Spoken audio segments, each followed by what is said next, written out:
Hello everyone, कैसे हो आप सब लोग। लास्ट रिवीजन लेक्चर तक अपन ने security valuation and security analysis chapter का रिवीजन कर लिया था एसएफएम में। आज के लेक्चर में अपन रिवाइज करेंगे पोर्टफोलियो मैनेजमेंट चैप्टर।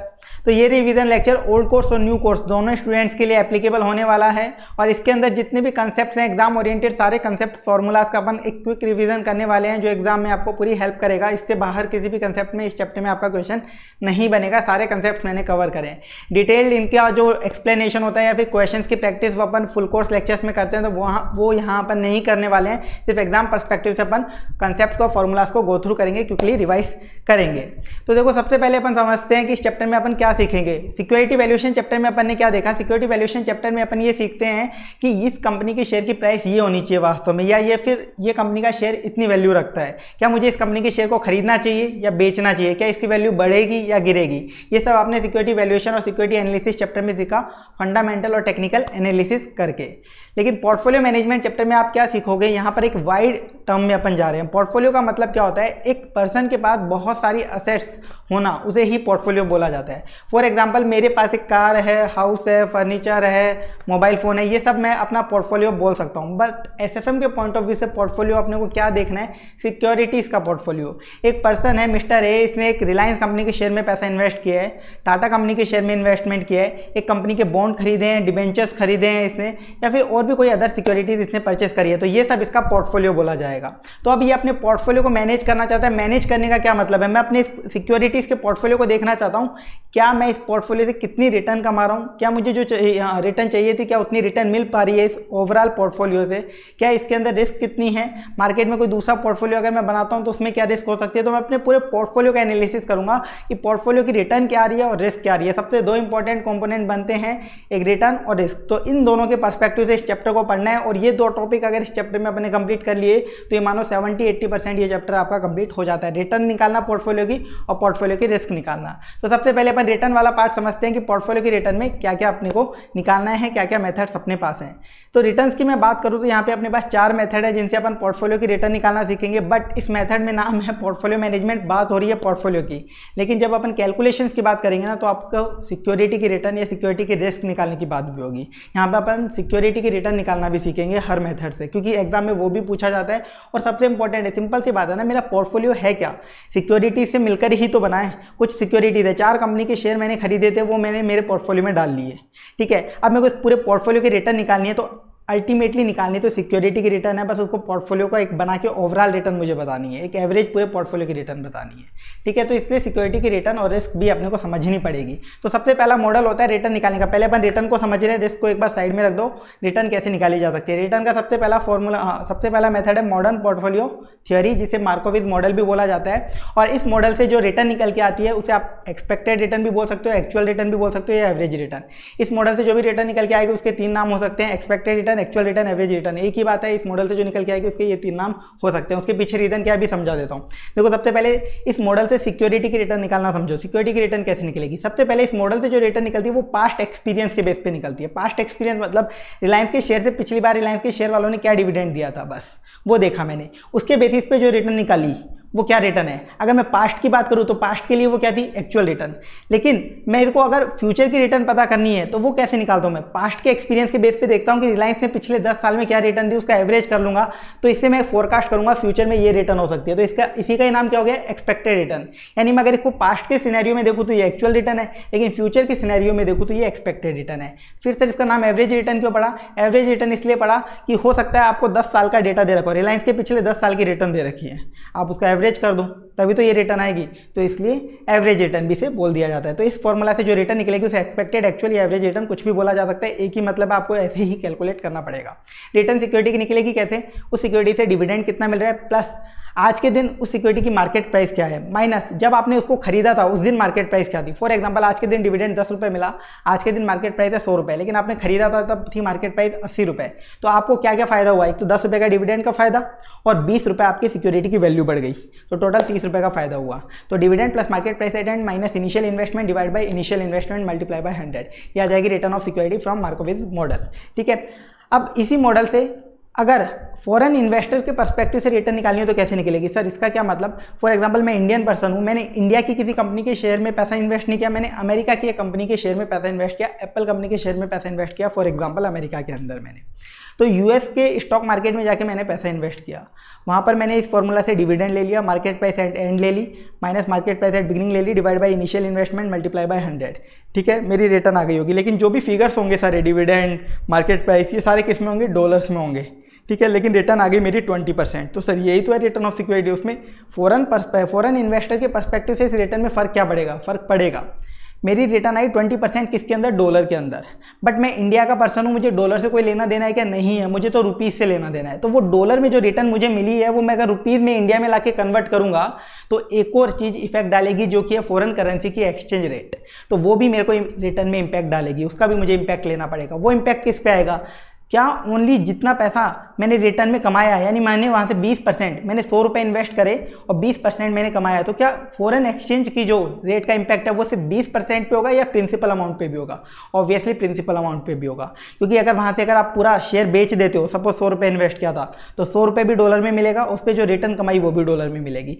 तो जो फॉरेन करेंसी का इम्पैक्ट है वो टोटल अमाउंट पे होता है। तो इसके लिए मैंने क्या किया, 1 plus return of security, 1 principal को डिनोट कर रहा है, RS रिटर्न ऑफ सिक्योरिटी को डिनोट कर रहा है जो मुझे मिली। तो इन दोनों में मैं फॉरेन करेंसी का इम्पैक्ट डालना चाहता हूँ। फॉरेन करेंसी सपोज डॉलर की रेट 2% से बढ़ रही है, ठीक है, 2% से बढ़ रही है, डॉलर की रेट में एप्रीशिएशन हो रहा है, तो मेरे को फायदा होगा ना, क्योंकि डॉलर मान लो जब 70 रुपये था और अब हो गया 75, सपोज 5 रुपये से बढ़ गया, तो मुझे ज़्यादा पैसे मिलेंगे ना, वहाँ से डॉलर आएगा, मैं रुपीज़ में कन्वर्ट करूँगा, ज़्यादा रुपीज़ मिलेंगे, तो डॉलर में एप्रीशिएशन होने से मुझे फायदा हुआ। तो 1 plus foreign currency appreciation rate जो कि है सपोज 2% अपने एग्जाम्पल में, तो 1 plus 20% return bracket close, 1 plus 2% bracket close -1। ये -1 क्यों किया मैंने? क्योंकि मैंने प्रिंसिपल इंक्लूड किया था, मेरे को तो रिटर्न निकालनी है। प्रिंसिपल क्यों इंक्लूड किया था? क्योंकि फॉरेन करेंसी रेट का जो इम्पैक्ट है वो प्रिंसिपल अमाउंट पे भी आएगा, लेकिन मेरे को एट लास्ट तो रिटर्न ही पता करनी है, तो मैंने बाद में -1 कर दिया।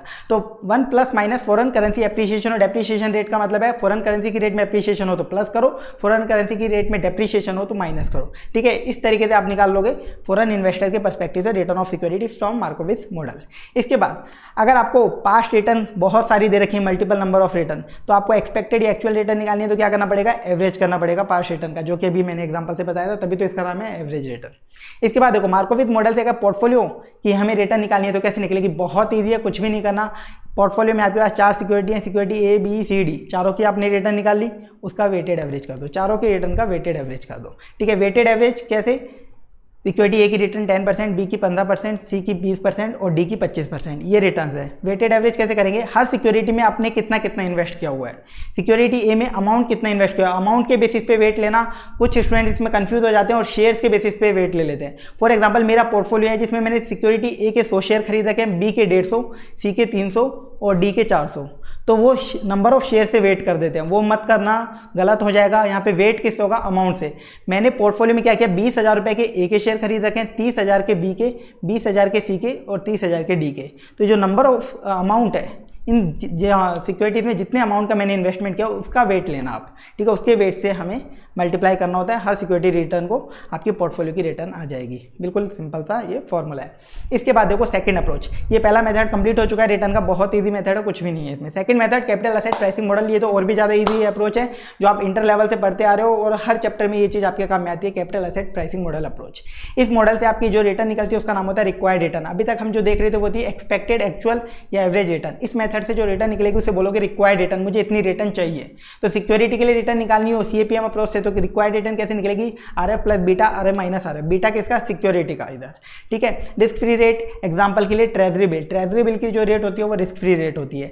RM मार्केट रिटर्न, मार्केट को रिफ्लेक्ट कौन करता है? इंडेक्स, और इंडेक्स कौन कौन से अपने पास? निफ्टी, सेंसेक्स, ठीक है, ये मार्केट रिटर्न है आपकी।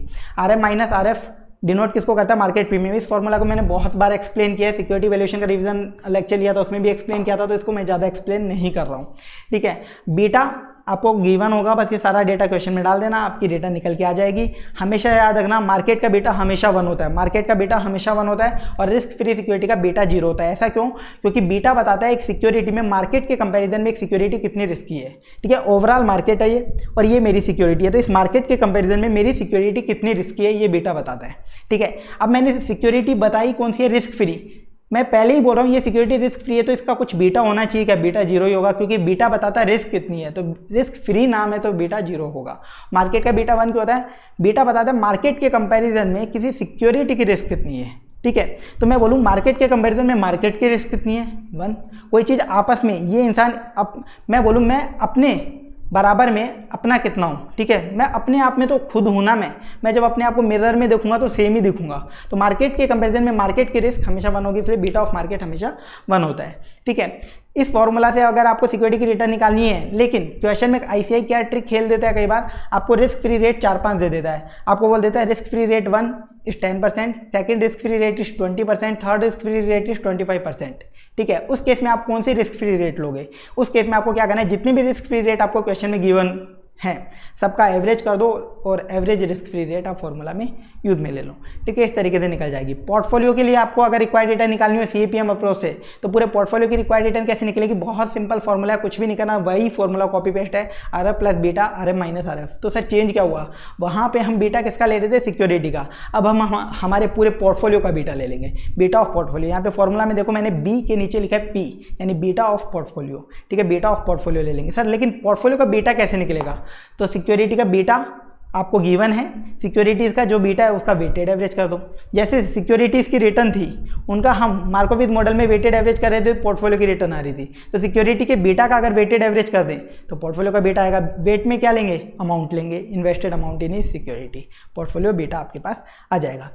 तो आपके दिमाग में एक और क्वेश्चन आना चाहिए, सर जब हमने मार्कोविक मॉडल में किया था तो हमने रिटर्न ऑफ सिक्योरिटी जो थी उनका वेटेड एवरेज किया था, तो सीएपीएम अप्रोच में भी तो पोर्टफोलियो की रिटर्न निकालने के लिए वो मेथड अप्लाई कर सकते हैं, बिल्कुल वो भी अप्लाई कर सकते हो। तो मैंने अल्टरनेटिवली लिखा है, अगर सीएपीएम अप्रोच से पोर्टफोलियो की रिटर्न निकालनी हो तो एक तरीका है से एक ही फॉर्मूला लगाओ, बस बीटा पोर्टफोलियो का ले लो, एक बार में ही आंसर आ जाएगा। दूसरा तरीका क्या है, आप सीएपीएम अप्रोच से सारी सिक्योरिटीज़ की रिटर्न निकाल लो जो आपके पोर्टफोलियो में और उनका वेटेड एवरेज कर दो, तो भी आपकी पोर्टफोलियो की रिटर्न आ जाएगी सीएपीएम अप्रोच से और आंसर सेम ही आएगा, अलग नहीं आएगा। आप कोई भी मेथड लगा सकते हो, दोनों मेथड इक्वली एप्लीकेबल एग्जाम में मार्क्स फुल मिलेंगे आपको। इसके बाद देखो सीएपीएम अप्रोच से आपको डिसीजन मेकिंग भी पूछी जा सकती है एग्जाम में। तो डिसीजन मेकिंग आपको कैसे करनी होती है, आपको expected actual return, required return ये सब या तो कैलकुलेट करवा लेगा या क्वेश्चन में गिवन होगा, उसके बेसिस पे आपको डिसीजन लेना है। अगर आपकी एक्चुअल रिटर्न ज़्यादा है और रिक्वायर्ड रिटर्न कम है, ठीक है, मुझे चाहिए थी 10% और मिल गई 15%, इस सिक्योरिटी में मिल रही चाहिए थी 10% और इस सिक्योरिटी से मिल रही है 15%, तो क्या करना चाहिए? ऐसी सिक्योरिटी को खरीद लेना चाहिए। ठीक है, इसके आगे मैंने एक और वर्ड लिखा है अंडर वैल्यूड। ये क्या है? सिक्योरिटी वैल्यूएशन चैप्टर याद करो, हम सिक्योरिटी की रिटर्न निकालते थे तो उसमें हम एक्सपेक्टेड या एक्चुअल रिटर्न काम में लेते थे। तो एक्सपेक्टेड रिटर्न है 15% और रिक्वायर्ड रिटर्न है 10%, तो सिक्योरिटी का वैल्यूएशन होगा एक्सपेक्टेड रिटर्न से। तो सिक्योरिटी के वैल्यूएशन में मैंने आपको बताया था जितनी ज़्यादा रिटर्न बढ़ती चली जाएगी उतनी सिक्योरिटी की वैल्यू कम होती चली जाएगी, और रिटर्न जितनी कम होगी वैल्यू उतनी बढ़ती चली जाएगी। इसके पीछे रीज़न क्या होता है? डिस्काउंटिंग वाला, वो सब अपन ने एक्सप्लेन किया हुआ है। तो जब एक्सपेक्टेड रिटर्न ज़्यादा होगी, रिक्वायर्ड रिटर्न कम है, एक्सपेक्टेड है 15%, रिक्वायर्ड है 10%, तो मैं एक कंपनी है उसके शेयर की अगर वैल्यू पता करूँ तो D1 divided by KE multiply by 100 plus G, यही तो होता है। KE एक्सपेक्टेड रिटर्न अगर मैं 15% रखता हूँ और अगर 10% रखता हूँ तो बताओ वैल्यू ज़्यादा कब आएगी? जब 10% रखूँगा, 15% पे वैल्यू कम आएगी, और तो एक्चुअल में जो वैल्यू निकलेगी वो 15% से निकलेगी। यानी सिक्योरिटी मार्केट में क्या है?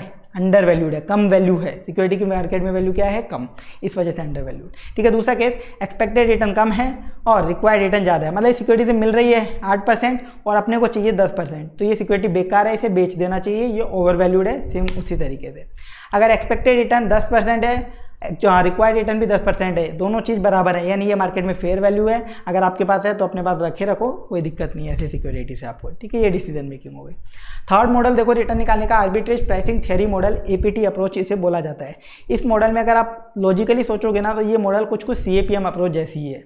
ठीक है, RF उसमें भी आता था plus B1 lambda 1 plus B2 lambda 2 plus B3 lambda 3 plus B4 lambda 4, ऐसे करता करता चला जाएगा BN लैम्डा N जितने भी होंगे। तो ये मॉडल क्या बोलती है कि भाई CAPM अप्रोच बीटा क्या बताता है? रिस्क बताता है कि मार्केट के कंपैरिजन में हमारा रिस्क प्रीमियम क्या है। RM माइनस RF क्या डिनोट करता है इस फॉर्मूला में आपका कि ये मार्केट का रिस्क प्रीमियम है, और उसको जैसे बीटा से आप मल्टीप्लाई करते हो तो वो बताता है कि आपकी सिक्योरिटी का रिस्क प्रीमियम कितना है। लेकिन आर्बिट्रेज प्राइसिंग थ्योरी मॉडल ने क्या बोला? आप सिर्फ रिस्क फैक्टर ही क्यों कंसीडर कर रहे हो, बीटा वाला फैक्टर ही क्यों कंसीडर कर रहे हो? और चीज़ों से भी तो सिक्योरिटी की रिस्क रिटर्न डिनोट हो सकती है। मार्केट में क्या इन्फ्लेशन रेट है, क्या GDP है, क्या GNP की रेट चल रही है, क्या इंटरेस्ट रेट चल रही है, इन सब के बेसिस पर भी तो एक सिक्योरिटी की रिटर्न डिसाइड होती है। केवल बीटा ही थोड़ी ना, रिस्क फैक्टर ही थोड़ी ना सिक्योरिटी की रिटर्न को डिसाइड करेगा। तो ये बोला एकदम सही बात है। तो इसने बाकी सब फैक्टर्स को भी कंसीडर किया। तो B1, B2, B3, Bn ये क्या है, आपके फैक्टर्स हैं। जैसे कि कैपिटल एसेट प्राइसिंग मॉडल में बीटा होता था, तो ये फैक्टर्स क्या क्या हो सकते हैं, बीटा भी हो सकता है, inflation, GDP, GNP, interest rate, book price etcetera, कुछ भी हो सकते हैं।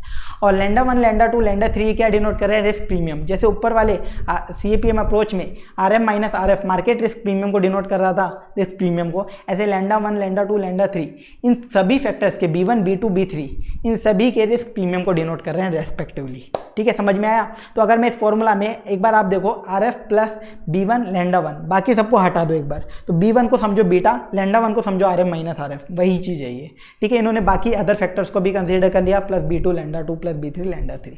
ठीक है, लैंडा 1, लैंडा 2, लैंडा 3, लैंडा इन तक जितने भी हैं आपके पास क्वेश्चन में, ये आपको क्वेश्चन में गिवन होंगे। और अगर गिवन नहीं है तो आपको कैलकुलेट करने का मेथड अवेलेबल होगा। कैलकुलेट कैसे होंगे ये, actual value in percent of factors minus expected value in percent of factors. बोला कि जीडीपी की एक्चुअल रेट है 10% और एक्सपेक्टेड रेट थी 8%, तो 2% क्या, यही तो रिस्क है कि एक्सपेक्टेड से एक्चुअल 2% ज़्यादा है, यही तो रिस्क प्रीमियम है, यही तो हमारा क्या है, रिस्क प्रीमियम। तो ये आ जाएगा आपका लैंडा। इस तरीके से आप कैलकुलेट कर सकते हो। अब ये मैंने बता दिया आर्बिट्रेज प्राइसिंग थ्योरी मॉडल से कैसे रिटर्न निकालोगे। सिक्योरिटी की निकालनी है तो सिक्योरिटी की निकालो, पोर्टफोलियो की निकालनी है तो सारे डेटा पोर्टफोलियो के ले लो। पोर्टफोलियो की निकालनी है तो उस केस में कौन सा डेटा पोर्टफोलियो का आएगा, B1, B2, B3, Bn, ये आप किसके ले लोगे, पोर्टफोलियो के। जैसे CAPM अप्रोच में हम क्या कर रहे थे, बीटा सिक्योरिटी की जगह बीटा पोर्टफोलियो का ले लेते थे जब पोर्टफोलियो का निकालना था। तो यहाँ पर B1, B2, B3, Bn ये किसका ले लेंगे, पोर्टफोलियो का। और पोर्टफोलियो का B1, B2, B3, Bn ये कैसे निकलेगा, सिक्योरिटी के B1, B2, B3, Bn इन सब के वेटेड एवरेज से। सिक्योरिटी के B1 का वेटेड एवरेज कर देंगे तो पोर्टफोलियो का B1 आ जाएगा, सिक्योरिटी के B2 का वेटेड एवरेज कर देंगे तो पोर्टफोलियो का B2 आ जाएगा। एक ये टेक्निक होगी पोर्टफोलियो की रिटर्न निकालने की APT मॉडल से। दूसरी टेक्निक क्या है, हर सिक्योरिटी की APT मॉडल से रिटर्न निकालो, उसका वेटेड एवरेज कर दो पोर्टफोलियो की रिटर्न। तो पोर्टफोलियो की रिटर्न निकालने में कभी भी दिक्कत नहीं आती है। इसके बाद देखो लास्ट मॉडल रिटर्न का शार्प इंडेक्स मॉडल, या फिर इसे सिंगल इंडेक्स मॉडल भी बोला जाता है, शॉर्ट फॉर्म में बोले तो सिम कार्ड, SIM सिम, ठीक है, नॉर्मल सिम। तो शार्प इंडेक्स मॉडल या सिंगल इंडेक्स मॉडल, इससे सिक्योरिटी की रिटर्न क्या निकलेगी, इसका फॉर्मूला है return of security is equal to alpha of security plus beta of security multiply by return of market plus unexpected return या फिर एरर इवेंट। अनएक्सपेक्टेड रिटर्न या फिर एरर इवेंट, एरर E और नीचे S लिखा हुआ है, इसका मतलब है security, error event of security. इसका क्या मतलब है, इस फॉर्मूला में जो डेटा आ रहा है वो क्या बताता है। ये फॉर्मूला शार्प करके एक पर्सन थे, उन्होंने बनाया और उन्होंने बोला कि आप रिटर्न निकाल रहे हो, ठीक है, समझ में आ रहा है, आप रिस्क फ्री रेट क्यों कंसीडर कर रहे हो, उसको तो साइड में करो, उसकी ज़रूरत ही क्या है आपको। तो ये देखो ना मार्केट में क्या रिटर्न मिल रही है। देखो रिलायंस की, मेरे को जियो की रिटर्न निकालनी है, जियो से कितनी रिटर्न मिलनी चाहिए, जियो की सिक्योरिटी में, जियो में अगर मैं पैसा इन्वेस्ट करता हूँ कितनी रिटर्न मिलनी चाहिए। तो जियो टेलीकॉम इंडस्ट्री में, तो टेलीकॉम इंडस्ट्री की मैंने मार्केट रिटर्न उठाई, सपोज 10% है, ठीक है, और जियो का बीटा कितना है, वो है सपोज 1.2, यानी मार्केट के कंपैरिजन में 1.2 रिस्क ज़्यादा, तो इसमें 1.2 रिटर्न भी होनी चाहिए। तो 10 मल्टीप्लाई बाय 1.2, मेरे को 12% रिटर्न ये चाहिए। तो नॉर्मली यही तो हुई आपकी रिटर्न, रिस्क फ्री बीच में क्यों आई, उसको तो साइड में करो, ठीक है भाई। लेकिन इसने एक और चीज़ बोली, कुछ रिटर्न ऐसा पार्ट भी होता है जो कंपनी स्पेसिफिक होता है, ठीक है। जियो टेलीकॉम सेक्टर में है, जियो के पास जो चीज़ है ना वो अदर कंपनीज के पास नहीं है। चाहे एयरटेल के पास चले जाओ, चाहे किसी और के पास चले जाओ, टाटा के पास चले जाओ, वोडाफोन के पास चले जाओ, आइडिया के पास चले जाओ, क्या चीज़ है जियो के पास बताओ, ब्रांड नेम, अंबानी का ब्रांड नेम, ठीक है। तो जियो के पास जो अंबानी का ब्रांड नेम है ना, उससे जियो को 2% रिटर्न एक्स्ट्रा होती है। जियो कंपनी के पास 2% रिटर्न किस वजह से एक्स्ट्रा होती है, क्योंकि इसके पास ब्रांड नेम है। तो ये सिर्फ कंपनी स्पेसिफिक रिटर्न है जो जियो के पास है, तो वो भी ऐड करो, क्योंकि इसके शेयर में अगर इन्वेस्ट करेंगे तो उसका भी फायदा मिलना चाहिए। तो 2% हमने वो ऐड करा, ठीक है। एरर इवेंट क्या होता है, मान लो इस साल जियो को मतलब एकदम बढ़िया चल रही थी, लेकिन बीच में 3 महीने लॉकडाउन हो गया था, जैसे, ठीक है। अगर अपन पिछले साल के इसी साल की बात करें तो 3 महीने लॉकडाउन हो गया था कोरोना के चक्कर में। क्या किसी ने प्रेडिक्ट किया था ऐसा कुछ हो सकता है, ठीक है, किसी ने प्रेडिक्ट नहीं किया था, पर हुआ। तो ये क्या था, अनएक्सपेक्टेड रिटर्न या unexpected event. Error event plus minus दोनों साइड में हो सकता है। 3 महीने कंपनी को नुकसान हुआ, इसकी वजह से ये रिटर्न माइनस होगी। सपोज कंपनी को इसकी वजह से 1% नुकसान हुआ, तो माइनस 1% अनएक्सपेक्टेड रिटर्न। तो अनएक्सपेक्टेड रिटर्न जो है ये प्लस माइनस दोनों में हो सकती है, ठीक है, ये प्लस भी हो सकती है और माइनस भी हो सकती है। अनएक्सपेक्टेड रिटर्न प्लस माइनस दोनों हो सकती है, रीजन मैंने आपको बताया। तो ये इसका पूरा फॉर्मूला बनता है शार्प इंडेक्स मॉडल के अकॉर्डिंग, जो कि एकदम लॉजिकल है। इसके बाद देखो, अगर शार्प इंडेक्स मॉडल से पोर्टफोलियो की रिटर्न निकालनी हो तो क्या करेंगे, वही सिंपल सा कंपनी स्पेसिफिक रिटर्न, जितने भी अल्फा हैं कंपनी के, जितनी भी मेरे पोर्टफोलियो में सिक्योरिटीज है, सबके अल्फा का वेटेड एवरेज प्लस सबके बीटा का वेटेड एवरेज करके पोर्टफोलियो का बीटा निकाल लूंगा मल्टीप्लाई बाय आरएम, और सबके एरर इवेंट जो भी कंपनीज हैं उनके अनएक्सपेक्टेड रिटर्न जितनी भी हैं उनका वेटेड एवरेज कर लूंगा, पोर्टफोलियो की रिटर्न आ जाएगी। या फिर दूसरा तरीका है कि सभी सिक्योरिटी की रिटर्न निकाल ली एक बार शार्प इंडेक्स मॉडल से, फिर उनका वेटेड एवरेज कर दिया। ये इस तरीके से आप पोर्टफोलियो की रिटर्न निकाल सकते हो शार्प इंडेक्स मॉडल से। ये आपका टॉपिक यहाँ पे कंप्लीट हो जाता है रिटर्न वाला। अब देखो इस चैप्टर में जो आपको दूसरा टॉपिक पढ़ना है रिस्क, पोर्टफोलियो की रिस्क निकालना सीखना है, जिसे वेरिएबिलिटी भी बोला जाता है। बहुत बार एग्जाम में क्या है, इस चैप्टर में से क्वेश्चंस हमेशा बिल्कुल नॉर्मल आते हैं, और जो मैं टॉपिक करवाने वाला हूँ इन्हीं में से क्वेश्चन आएंगे, बट वर्डिंग्स बदल दी जाती हैं और उन वर्डिंग्स के चक्कर में ही हम क्वेश्चन को गलत करके आ जाते हैं। रिस्क आपसे निकलवाई जाए या आपको बोला जाए इस पोर्टफोलियो की वेरिएबिलिटी बताओ, आप बोलोगे सर कभी पढ़ाया ही नहीं था वेरिएबिलिटी, तो आपने क्या होता है, वेरिएबिलिटी कोई अलग टॉपिक नहीं है, रिस्क को ही वेरिएबिलिटी बोला जाता है। ठीक है, तो रिटर्न निकालना सीखा, अब रिस्क निकालना सीखते हैं। रिस्क कैसे निकाली जाती है, वही हमारे पास गिने चुने मॉडल हैं। तो सबसे पहला मॉडल क्या है, मार्कोविक मॉडल या मॉडर्न पोर्टफोलियो थ्योरी।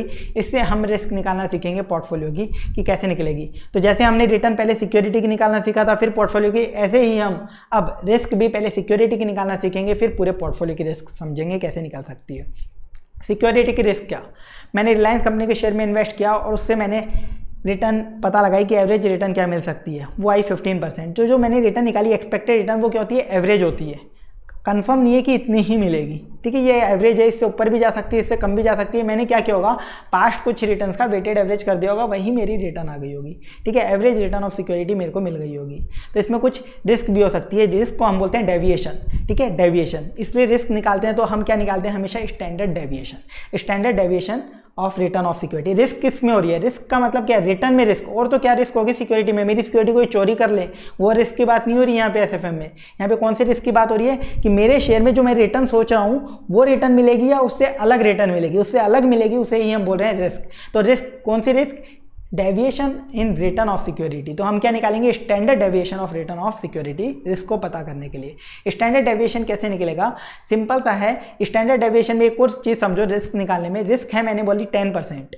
ठीक है, रिस्क 10% का क्या मतलब है, रिस्क हमेशा हमारे माइंड में रिस्क का नाम आता है ना, तो हम समझते हैं नेगेटिव आइटम है रिस्क। रिस्क कभी भी नेगेटिव आइटम नहीं होता, रिस्क पॉजिटिव भी होती है और नेगेटिव भी होती है। इसलिए कभी भी आप देखोगे ना, स्टैंडर्ड डेविएशन कभी भी पॉजिटिव नेगेटिव कोई साइन नहीं लगाया जाता उसके आगे। स्टैंडर्ड डेविएशन जब भी निकालोगे या वेरिएंस जब भी निकालोगे ना, वो प्लस के साइन में होता है, पॉजिटिव ही निकलता है, वो कभी नेगेटिव निकलेगा ही नहीं, क्योंकि रिस्क दोनों साइड में चलती है। ठीक है, आपने सुना होगा higher the risk higher the profit, जहाँ पे रिस्क ज़्यादा है वहाँ ज़्यादा प्रॉफिट है। सिंपल सी बात है ना, तो रिस्क के साथ प्रॉफिट भी हो सकता है और नुकसान भी हो सकता है। ज़्यादा रिस्क लेने पर प्रॉफिट भी हो सकता है और नुकसान भी हो सकता है। जैसे जोश में आप स्टॉक मार्केट में घुस गए 10-20 लाख रुपए लेके, तो रिस्क है, लेकिन अगर गलती से आपकी किस्मत अच्छी हो आप पैसा भी कमा सकते हो, लेकिन नुकसान भी हो सकता है। तो रिस्क दोनों तरफ की होती है। तो मैंने बोला 10% डेविएशन हो सकता है, यानी 15% सिक्योरिटी की रिटर्न एवरेज बताई। 10% डेविएशन का मतलब क्या है, या तो रिटर्न 5% भी हो सकती है या फिर रिटर्न 25% भी हो सकती है। अभी 15 एवरेज है ना, तो 5 भी हो सकती है, 25 भी, यानी 5 से 25 के बीच कुछ भी रिटर्न आपकी हो सकती है। तो स्टैंडर्ड डेविएशन निकलेगा, कहते हैं आपने एवरेज रिटर्न निकाली, सबसे पहले एवरेज रिटर्न निकालो सिक्योरिटी की। अब आपके पास जितनी भी रिटर्न थी, जितनी भी आपकी रिटर्न थी, एवरेज रिटर्न कैसे आई होगी, जितनी भी रिटर्न थी उनका एवरेज क्या होगा ना। सपोज मेरे पास पास्ट 10 रिटर्न का डेटा था, रिलायंस कंपनी के पिछले 10 साल की रिटर्न थी मेरे पास, तो उनका एवरेज करके मैंने एवरेज रिटर्न निकाली। अब मैं डेविएशन पता करूंगा, मुझे डेविएशन किससे देखना है, हर रिटर्न से तो देखना है कि भाई एवरेज रिटर्न हर रिटर्न से कितना डेविएट कर रही है। तो हर रिटर्न से मैं डेविएशन फाइंड आउट करूंगा। वो कैसे करूंगा, हर रिटर्न में से एवरेज माइनस करता जाऊंगा, रेस्पेक्टिव रिटर्न में से जो एवरेज मैंने निकाला वो माइनस करता जाऊंगा। ये क्या आ गया मेरा डेविएशन, ये तो मेरा फर्क आ रहा है। इस डेविएशन का मैं क्या करता हूँ, स्क्वायर करता हूँ। इस डेविएशन का मुझे स्क्वायर करना पड़ता है। स्क्वायर क्यों करते हैं, जो आप डेविएशन निकालोगे ना, अगर उसका टोटल करोगे ना, हमेशा जीरो आएगा। इसके पीछे लॉजिक होता है जो अपन पूरे फुल कोर्स लेक्चर में समझते हैं एग्जाम्पल के थ्रू, वो अपन एक्सप्लेन नहीं कर रहे। उसका टोटल हमेशा जीरो आएगा, डेविएशन का टोटल। ऐसे तो आप कभी स्टैंडर्ड डेविएशन फाइंड आउट ही नहीं कर पाओगे, क्योंकि हमेशा वो जीरो आएगा। क्यों, क्योंकि उसमें कुछ नेगेटिव आइटम आ जाते हैं, कुछ पॉजिटिव आइटम आ जाते हैं, तो उस कारण वो जीरो हो जाता है ऑटोमेटिकली। तो इससे बचने के लिए हम क्या करते हैं, डेविएशन का स्क्वायर। उससे क्या होगा, माइनस वाले जितने भी फिगर्स हैं ना, वो ऑटोमेटिकली पॉजिटिव हो जाएंगे, और पॉजिटिव फिगर्स ऑलरेडी पॉजिटिव है, तो इसलिए डेविएशन का स्क्वायर किया जाता है। तो डेविएशन का स्क्वायर कर दो। डेविएशन का स्क्वायर करने के बाद सभी रिटर्न्स के आगे जो भी हमारे पिछले 10 साल की रिटर्न थी, सबका डेविएशन स्क्वायर आ गया। सबके डेविएशन स्क्वायर का आप एवरेज कर दो, सिंपल या वेटेड। सिंपल कुछ नहीं बोला हुआ, कुछ वेट नहीं दिए हुए, तो सिंपल एवरेज कर दो। 10 रिटर्न है तो 10 से डिवाइड किया, और वेट दे रखे हैं उनके तो वेटेड एवरेज कर दो। ठीक है, ये जो आएगा ये आ गई आपका डेविएशन, जिसे हम वेरिएंस बोलते हैं। इसे हम क्या बोलते हैं, वेरिएंस। ये वेरिएंस होता है आपका। अब सर स्टैंडर्ड डेविएशन क्या होता है? स्टैंडर्ड डेविएशन होता है वेरिएंस का अंडर रूट, वेरिएंस का अंडर रूट। तो सर स्टैंडर्ड डेविएशन के लिए अंडर रूट क्यों किया, इसका लॉजिक भी एक्सप्लेन कर देता हूँ, बाकी रिवीजन लेक्चर है लेकिन फिर भी लॉजिक एक्सप्लेन कर देता हूँ। वेरिएंस का सर अंडर रूट क्यों किया? आपको याद है इस प्रोसेस में हमने एक बिना बात में स्क्वायर किया था डेविएशन का स्क्वायर किया था ना, उस इफेक्ट को भी तो खत्म करना है, उस इफेक्ट को खत्म करने के लिए हमने लास्ट में अंडर रूट किया, तो स्टैंडर्ड डेविएशन आ गया। ठीक है, वेरिएंस को कैसे डिनोट किया जाता है? ये सिंबल होता है, उसके आगे स्क्वायर लगाया जाता है। ठीक है, तो ये ऐसे वेरिएंस होता है। वेरिएंस का फॉर्मूला लिख दिया, आपको एग्जाम में फॉर्मूला लिख दो सेफ्टी पर्पज से। बाकी एग्जाम में एसएफएम में कई बार फॉर्मूलाज के मार्क्स होते हैं, कई बार नहीं होते, बट सेफ्टी पर्पज से आप लिख देना। ठीक है, स्टैंडर्ड डेविएशन क्या होगा? वेरिएंस का अंडर रूट। क्लियर। इसके बाद रिस्क हमेशा परसेंटेज में निकाल के आनी है आपको। एग्जाम्पल में कभी भी एग्जाम में कभी भी डेसिमल्स में नहीं बतानी रिस्क, कि मैंने बताई मेरी रिस्क है 0.51, आपको परसेंटेज में बतानी है 0.51 यानी 51%। ठीक है, जो भी आपकी होगी, तो आपको डेसिमल्स में नहीं बतानी, परसेंटेज में बतानी है रिस्क। दूसरी चीज़, एक चीज़ और होती है छोटी सी, coefficient of variation. Coefficient of variation क्या होता है? ये बहुत काम में आता है कई बार। सपोज दो सिक्योरिटीज़ है ए और बी, ए की रिटर्न है 10%, बी की है 15%। ठीक है, रिटर्न ज़्यादा किस में? बी में। मैं सोच रहा हूँ बी में पैसा इन्वेस्ट कर देता हूँ। नहीं, रुको, अभी रिस्क देखो। अब रिस्क कितनी है? ए में रिस्क है 15%, बी में रिस्क है 10%। सॉरी, ए में रिस्क है 10%, बी में रिस्क है 15%। अब क्या, अगर मैं रिस्क के पॉइंट ऑफ व्यू से देखूँ तो रिस्क किस में कम है? ए में। रिटर्न किस में ज़्यादा है? बी में। तो रिस्क के पॉइंट ऑफ व्यू से ए अच्छा है और रिटर्न के पॉइंट ऑफ व्यू से बी अच्छा है। दो सिक्योरिटीज़ के बीच में कंफ्यूजन हुआ, ऐसे केस में कोएफिशिएंट ऑफ वेरिएशन निकालो, आपका कंफ्यूजन दूर हो जाएगा। आप तो ये देखो, एक रिटर्न कमाने के लिए मेरे को कितनी रिस्क बियर करनी पड़ रही है, एक रिटर्न कमाने के लिए कितनी रिस्क बियर करनी पड़ी है, ये कैसे निकालोगे?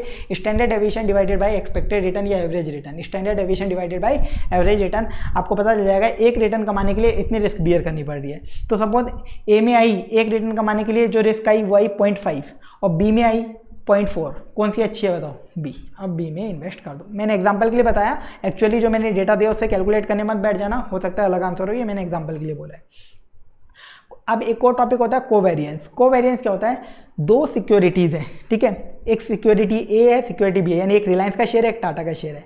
इन दोनों के बीच में रिलेशन के लिए आपके काम में आता है एक टॉपिक हम पढ़ते हैं कोरिलेशन। कोरिलेशन क्या बताता है? इस कोरिलेशन टॉपिक को समझो, फिर कोवेरिएंस पे आएंगे अपन। कोरिलेशन क्या बोलता है कि मार्केट में कभी ना कभी कुछ सिक्योरिटीज़ के बीच में कोरिलेशन होता है, कुछ ना कुछ। ठीक है, कोरिलेशन कैसे होता है कि एक इवेंट हुआ मार्केट में, मोदी जी ने अनाउंस करा कुछ, 8 बजे आके मोदी जी ने एक भाषण दिया, उससे ठीक है मार्केट पूरा इंपैक्ट होगा, हर सिक्योरिटी इंपैक्ट होगी, बट इंपैक्ट होने में भी कुछ कोरिलेशन हो सकता है। कोरिलेशन कैसे हो सकता है? सपोज अगर सिक्योरिटी ए 5% से रिटर्न बढ़ाती है तो सिक्योरिटी बी की रिटर्न भी 5% से बढ़ती है। सिक्योरिटी ए की रिटर्न अगर 10% से बढ़ती है तो सिक्योरिटी बी की रिटर्न भी 10% से बढ़ती है।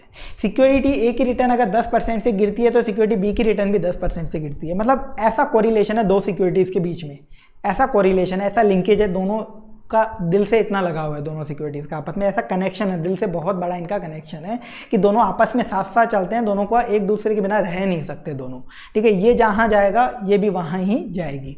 तो ऐसे केस में ये वाला कोरिलेशन क्या होता है? Perfect positive correlation. इतनी अच्छी रिलेशनशिप कहाँ मिलेगी? परफेक्ट पॉजिटिव कोरिलेशन, कि भाई तू एक कदम चलेगा तो मैं भी एक कदम चलूंगी, तू 2 कदम चलेगा तो मैं भी 2 कदम आगे चलूंगी, तू पीछे चलेगा तो मैं भी पीछे चलूंगी। ये वाला है परफेक्ट पॉजिटिव कोरिलेशन। इसके अलावा एक और कोरिलेशन होता है, वो होता है परफेक्ट नेगेटिव कोरिलेशन। ये वाला कोरिलेशन परफेक्ट पॉजिटिव कब होता है? जब दोनों एक रिलेशनशिप में एग्जिस्ट करते हैं। ठीक है, जब रिलेशनशिप का ब्रेकअप हो जाता है ना, तो चलता है परफेक्ट नेगेटिव कोरिलेशन, कि तू 1 कदम आगे चलेगा तो मैं 1 कदम पीछे चलूंगी, और तू 2 कदम पीछे चलेगा तो मैं 2 कदम आगे चलूंगी। ठीक है, दोनों काम तो एक जैसे कर रहे हैं, एक आगे जा रहा है तो दूसरा उसका पीछे जाएगा, उसका उल्टा करेगा। भाई तू इस लाइन में जा रहा है तो मैं इस लाइन में जाऊंगी, लेकिन उतना ही दूरी। ठीक है, ये वाला होता है परफेक्ट नेगेटिव कोरिलेशन, कि एक सिक्योरिटी सपोज 3% से बढ़ रही है तो दूसरी जो सिक्योरिटी है ना वो 3% से कम हो रही है, और पहली सिक्योरिटी अगर 6% से कम हो रही है तो दूसरी सिक्योरिटी 6% से आगे जा रही है। ये होता है परफेक्ट नेगेटिव कोरिलेशन। दोनों एक पर्टिकुलर परसेंटेज में आगे पीछे हो रहे हैं, लेकिन एक आगे जा रहा है तो एक पीछे, और एक पीछे जा रहा है तो एक आगे। ये होता है परफेक्ट नेगेटिव कोरिलेशन। और दूसरा होता है कंप्लीटली अनकोरिलेटेड। कुछ ऐसी सिक्योरिटीज होती है जिनका आपस में दूर दूर तक कोई लेना देना नहीं है, जिनका दूर दूर तक कोई लेना देना नहीं है। एक 1% जा रहा है, कभी वो 10% आगे चली जाती है, ये 2% आगे जाता है, कभी वो 5% पीछे चली जाती है, मतलब कुछ लेना देना नहीं है दूर दूर तक। वो होता है कंप्लीटली अनकोरिलेटेड, यानी R=0, कोरिलेशन उनके बीच का 0 है। तो कोरिलेशन पता करने के लिए आपको क्या करना है? दोनों सिक्योरिटीज़ का जो स्टैंडर्ड डेविएशन है उनको कंपेयर करना है। तो सबसे पहले उनका कोवेरिएंस निकालो, एक साथ का डेविएशन निकालो, दोनों का एक साथ डेविएशन कितना आता है, दोनों का एक साथ डेविएशन कितना आता है। तो सिक्योरिटी ए का, अब हम क्या करते हैं, डेविएशन कैसे निकालते हैं हम? सिक्योरिटी ए की जितनी रिटर्न है उसमें से सिक्योरिटी ए की एवरेज रिटर्न माइनस कर दी तो उसका डेविएशन आ जाएगा। ऐसे सिक्योरिटी बी की रिटर्न में से सिक्योरिटी बी की एवरेज रिटर्न माइनस कर दो, सिक्योरिटी बी के डेविएशन आ जाएंगे। ठीक है, अब हम क्या करते हैं, डेविएशन स्क्वायर करते हैं वेरिएंस निकालने के लिए। कोवेरिएंस निकालने के लिए डेविएशन स्क्वायर मत करो, क्यों? क्योंकि यहाँ पर एक का डेविएशन है और दूसरे का डेविएशन है, दोनों के डेविएशन को मल्टीप्लाई कर दो ना। आपको दोनों के बीच का वेरिएंस निकालना है, दोनों के बीच का साथ का कोवेरिएंस निकालना है, तो दोनों के डेविएशन को मल्टीप्लाई कर दो। अदरवाइज हम क्या करते हैं, डेविएशन स्क्वायर करते हैं। तो यहाँ पे दो लोग हैं तो दोनों का मल्टीप्लाई कर दो। पहले एक इंसान था तो वो बेचारा अपने जैसा एक और बनाता था, उसको स्क्वायर करके। अब हमारे पास दो अलग अलग लोग हैं तो दोनों का डायरेक्टली मल्टीप्लाई कर दो और फिर उसका एवरेज कर दो, ये आ जाएगा कोवेरिएंस। बिल्कुल सिंपल सा, वेरिएंस आता है तो कोवेरिएंस निकालने में कोई दिक्कत ही नहीं है। ठीक है, ऐसे कोवेरिएंस निकलेगा। कोवेरिएंस निकालना आ गया तो कोरिलेशन कैसे निकलेगा, कोवेरिएंस दो सिक्योरिटीज के बीच का covariance A B, covariance between security A and B divided by standard deviation of security A multiply by standard deviation of security B. ये आप कर दो, आपका आ जाएगा correlation between security A and B. और अगर इसी फॉर्मूला को अगर मैं थोड़ा और आगे जाऊं तो आप कोवेरिएंस भी निकाल सकते हो। मान लो क्वेश्चन में आपको स्टैंडर्ड डेविएशन दे रखा है ए का, बी का और कोरिलेशन दे रखा है, आपको कोवेरिएंस पूछा है। सिंपल है, आप standard deviation of A multiply by standard deviation of B multiply by correlation A B कर दो इसी फॉर्मूला से। तो सर एग्जाम में कोवेरिएंस का कौन सा फॉर्मूला लगाएं, डेटा कैसा गिवन है उस पर डिपेंड करेगा। आपको सिक्योरिटीज की रिटर्न दे रखी है तो ऊपर जो नॉर्मल फॉर्मूला है वो लगाओ। आपको कोरिलेशन और स्टैंडर्ड डेविएशन दे रखे हैं तो आप सेकंड वाला फॉर्मूला लगा लो। ठीक है, फॉर्मूला कोई सा भी लगाओ, आंसर सेम आएगा, मार्क्स भी फुल मिलेंगे। बट डेटा कैसा दे रखा है, जो आपके लिए ईजी पड़े वो मेथड आपको लगा देना है। ये चीज़ हो गया। कोरिलेशन देखो क्या होगा, हमेशा -1 से 1 के बीच में एग्जिस्ट करेगा। ठीक है, कोरिलेशन की वैल्यू हमेशा -1 से 1 के बीच में आएगी। जिनके बीच में परफेक्ट पॉजिटिव कोरिलेशन होता है यानी उसकी वैल्यू कितनी है 1, R=1 डायरेक्टली। और परफेक्ट नेगेटिव कोरिलेशन में R=-1, कंप्लीटली अनकोरिलेटेड में R=0। ये मैंने आपको बता दिया। अभी मैं बोलूँ मेरे साथ कोरिलेशन कितना है, मैं मेरा खुद के साथ ही कोरिलेशन पता करूं तो मेरे साथ हमेशा 1 ही होगा। मैं खुद तो खुद ही हूं ना, उसमें मैं तो जहां जाऊंगा वहीं जाऊंगा। मतलब सिंपल सी बात है, मेरा खुद के साथ कुछ अलग चीज़ हो ही नहीं सकती। तो हमेशा खुद के साथ जिस सिक्योरिटी का आप उसी सिक्योरिटी के साथ कोरिलेशन की बात करोगे ना, वो हमेशा परफेक्टली पॉजिटिव कोरिलेटेड होगी। तो सिक्योरिटी ए के साथ ही कोरिलेशन कितना है 1। ठीक है, ये आपको पता होना चाहिए। और एक और चीज़ आपको पता होनी चाहिए, मैं बोलूँ कि मेरे से ही वेरिएंस कितना है, मेरे साथ ही कोवेरिएंस कितना है। ठीक है, मैं सिक्योरिटी ए सिक्योरिटी बी दोनों का कोवेरिएंस निकाल सकता हूँ, लेकिन मैं बोलूँ सिक्योरिटी ए के साथ ही कोवेरिएंस कितना है, तो सिक्योरिटी ए के साथ ही कोवेरिएंस को अपन बोल सकते हैं वेरिएंस। आपसे बोला जाए ना क्वेश्चन में कोवेरिएंस निकालो सिक्योरिटी ए के साथ ही, यानी आपसे क्या पूछा गया, वेरिएंस ऑफ ए पूछा गया है, सिक्योरिटी ए का वेरिएंस। ठीक है, ये लॉजिकली कैसे निकलता है वो सब अपन फुल लेक्चर्स में देखते हैं कि लॉजिकली कैसे पता चला कि ये वेरिएंस ही है, वो अपन पूरे एग्जांपल के साथ देखते हैं लेक्चर में। अभी अपन वो डिस्कस नहीं कर रहे हैं। इसके बाद कोरिलेशन आपको दिया हुआ है RSM, यानी correlation between security and market. Security A का मार्केट के साथ क्या कोरिलेशन है। ठीक है, इसके बाद कई बार क्वेश्चन में आपको ऐसा हो सकता है सिक्योरिटी ए का मार्केट के साथ कोरिलेशन दे रखा है और सिक्योरिटी बी का मार्केट के साथ कोरिलेशन दे रखा है, लेकिन आपको चाहिए सिक्योरिटी ए और बी इन दोनों के बीच का कोरिलेशन, जो कि क्वेश्चन में गिवन ही है। सिंपल सा तरीका आप निकाल सकते हो, सिक्योरिटी ए का मार्केट के साथ दे रखा है वो उठा लो, सिक्योरिटी बी का मार्केट के साथ दे रखा है वो उठा लो, दोनों को मल्टीप्लाई कर दो, आपका सिक्योरिटी ए और बी दोनों का आपस में क्या कोरिलेशन है वो आपको पता चल जाएगा। चलिए, ये हो गया। बीच में कुछ एक्स्ट्रा टॉपिक्स अपन ने देख लिए। अपन क्या देख रहे थे, मार्कोविक मॉडल से रिस्क कैसे निकालते हैं, जिसमें रिस्क ऑफ सिक्योरिटी अपन ने निकालना सीखा था, वेरिएंस, स्टैंडर्ड डेविएशन। बीच में और भी मिसलेनियस टॉपिक अपन देखते चलेगा जो इससे लिंकेज रखते थे। ये अपना पूरा टॉपिक हो गया। कोवेरिएंस कंप्लीट कर लिया अपन ने, कोरिलेशन कंप्लीट कर लिया। ये मानो मेजर पार्ट यहीं से पूछा जाता है एग्जाम में। इसके बाद रिस्क ऑफ पोर्टफोलियो की रिस्क कैसे निकाली जाती है, तो एग्जाम में आपसे पूछा जा सकता है पोर्टफोलियो की रिस्क बताओ, या फिर पोर्टफोलियो का स्टैंडर्ड डेविएशन बताओ, या फिर पोर्टफोलियो की वोलेटिलिटी बताओ। ठीक है, पोर्टफोलियो की वोलेटिलिटी पूछा है, इसका मतलब क्या पूछा है, पोर्टफोलियो की रिस्क पूछा है। ठीक है, यही चीज़ लगेगी, ऐसा मत समझना कुछ नया टॉपिक आ गया एग्जाम में जो हमने कभी पढ़ा ही नहीं था। रिस्क ही पूछी है आपसे। पोर्टफोलियो की रिस्क कैसे निकलेगी, तो बहुत सिंपल है। जैसे आपने रिटर्न के केस में बताया था, वेटेड एवरेज कर देंगे। भाई वेटेड एवरेज तो करेंगे, बट सबसे खतरनाक चीज़ ही है, मतलब जिसमें बच्चों को बहुत ज़्यादा कन्फ्यूजन होता है। बट मैं यहाँ पे कुछ स्टेप्स बताऊंगा, ये फॉलो करना, पोर्टफोलियो रिस्क निकालने में ज़िंदगी में भी कभी भी आपको कोई दिक्कत नहीं आने वाली है। इसका फॉर्मूला आपके सामने लिखा हुआ है, इस फॉर्मूला को कंप्लीटली इग्नोर करो, कोई काम का नहीं है। आप तो स्टेप समझो कैसे कैलकुलेट होगी, आपको ये स्टेप्स में सॉल्यूशन करके आना, फुल मार्क्स मिलेंगे। पोर्टफोलियो का स्टैंडर्ड डेविएशन अगर आपको निकालना हो तो कैसे निकालेंगे, स्टेप्स वाइज आपको चलते जाना है, आंसर आ जाएगा, फुल मार्क्स आपको मिल जाएंगे। पहला स्टेप, आपके पोर्टफोलियो में जितनी भी सिक्योरिटीज़ हैं, कुछ टीचर्स, एक और चीज़ मैं क्लियर कर देता हूँ इस टॉपिक से रिलेटेड, आपको कन्फ्यूजन ना हो इसलिए। कुछ टीचर्स इसमें क्या करते हैं, आपको अलग अलग तरीके से रटवाते हैं कि 2 सिक्योरिटी हों तो ये मेथड लगाना, 2 से ज़्यादा सिक्योरिटी हों तो ये मेथड लगाना, ठीक है, पोर्टफोलियो की रिस्क निकालने के लिए। बट ऐसा कुछ भी नहीं है, अपन एक ही मेथड से, एक ही अप्रोच से पोर्टफोलियो में चाहे 2 सिक्योरिटी हो, चाहे 4 हो, चाहे 10 हो, चाहे 20 हो, सब में यही अप्रोच फॉलो करना, आपका आंसर एकदम परफेक्ट आएगा, फुल मार्क्स भी मिलेंगे, ऐसे के मेथड से मैच भी होगा। तो देखो कैसे निकलेगी पोर्टफोलियो का स्टैंडर्ड डेविएशन। पहला step, make n square pairs of portfolio securities in matrix form. आपके पोर्टफोलियो में कितनी सिक्योरिटीज हैं पहले वो पता करो। मेरे पोर्टफोलियो में सपोज 4 सिक्योरिटी हैं, security A B C D, इनको n स्क्वायर कर लो, जितनी सिक्योरिटी है उसका स्क्वायर कर लो। 4 है, 4 का स्क्वायर कितना होता है 16।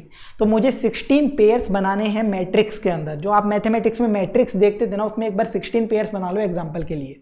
तो मैंने security A B C D column में भी डाल दिया और रो में भी डाल दिया security A B C D। अब इनके पेयर्स बना दिए A B A C A D, B A B B B C B D, C A C B C C C D, D A D B D C D D, ये मैंने pair बना दिए। देख लो total pairs का सम कर लो, 16 ही आएंगे, यहाँ से वेरीफाई भी हो जाएगा आपका, ठीक है। तो 4 रो हो गई, 4 कॉलम हो गए, ऐसे ही हमारी मैट्रिक्स बनती है। बिल्कुल बेसिक चीज़ है, ये पहला स्टेप है।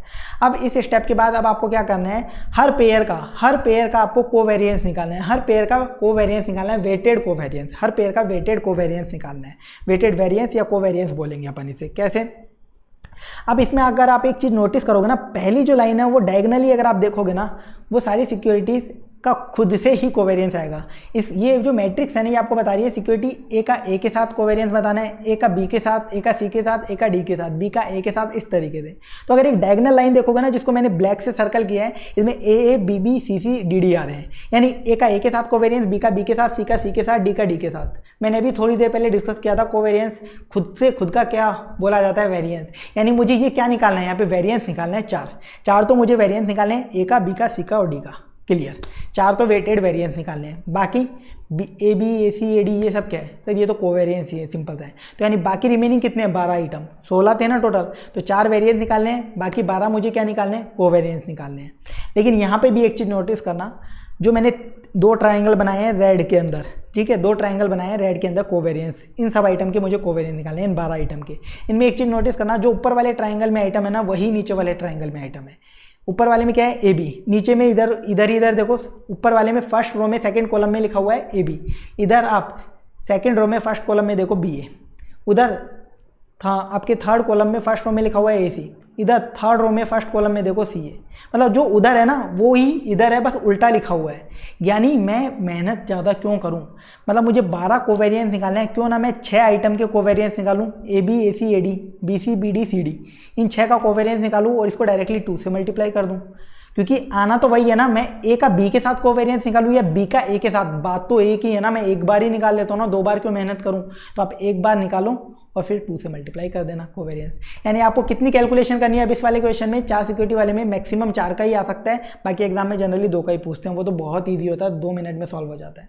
तो यहाँ पे 4 तो वेरिएंस निकालने हैं, 6 कोवेरिएंस निकालने हैं, और 6 कोवेरिएंस निकालेंगे उनको फिर 2 से मल्टीप्लाई कर देना है, ठीक है। अब वेरिएंस निकलेंगे कैसे, ये वेटेड निकालने हैं। तो वेटेड वेरिएंस कैसे निकलेंगे, weight of security 1 multiply by weight of security 2। Simple सी बात है, A का वेट कितना है मेरे इस पोर्टफोलियो में, सपोज 0.25 है, तो वेट ऑफ सिक्योरिटी 1 0.25। दूसरी सिक्योरिटी भी क्या है, A ही तो है, मैं A का A के साथ ही कोवेरिएंस निकाला हूँ, तो दूसरी भी यही है, तो 0.25 multiply by 0.25। Standard deviation of security 1 A का, स्टैंडर्ड डेविएशन आपको क्वेश्चन में गिवन होगा।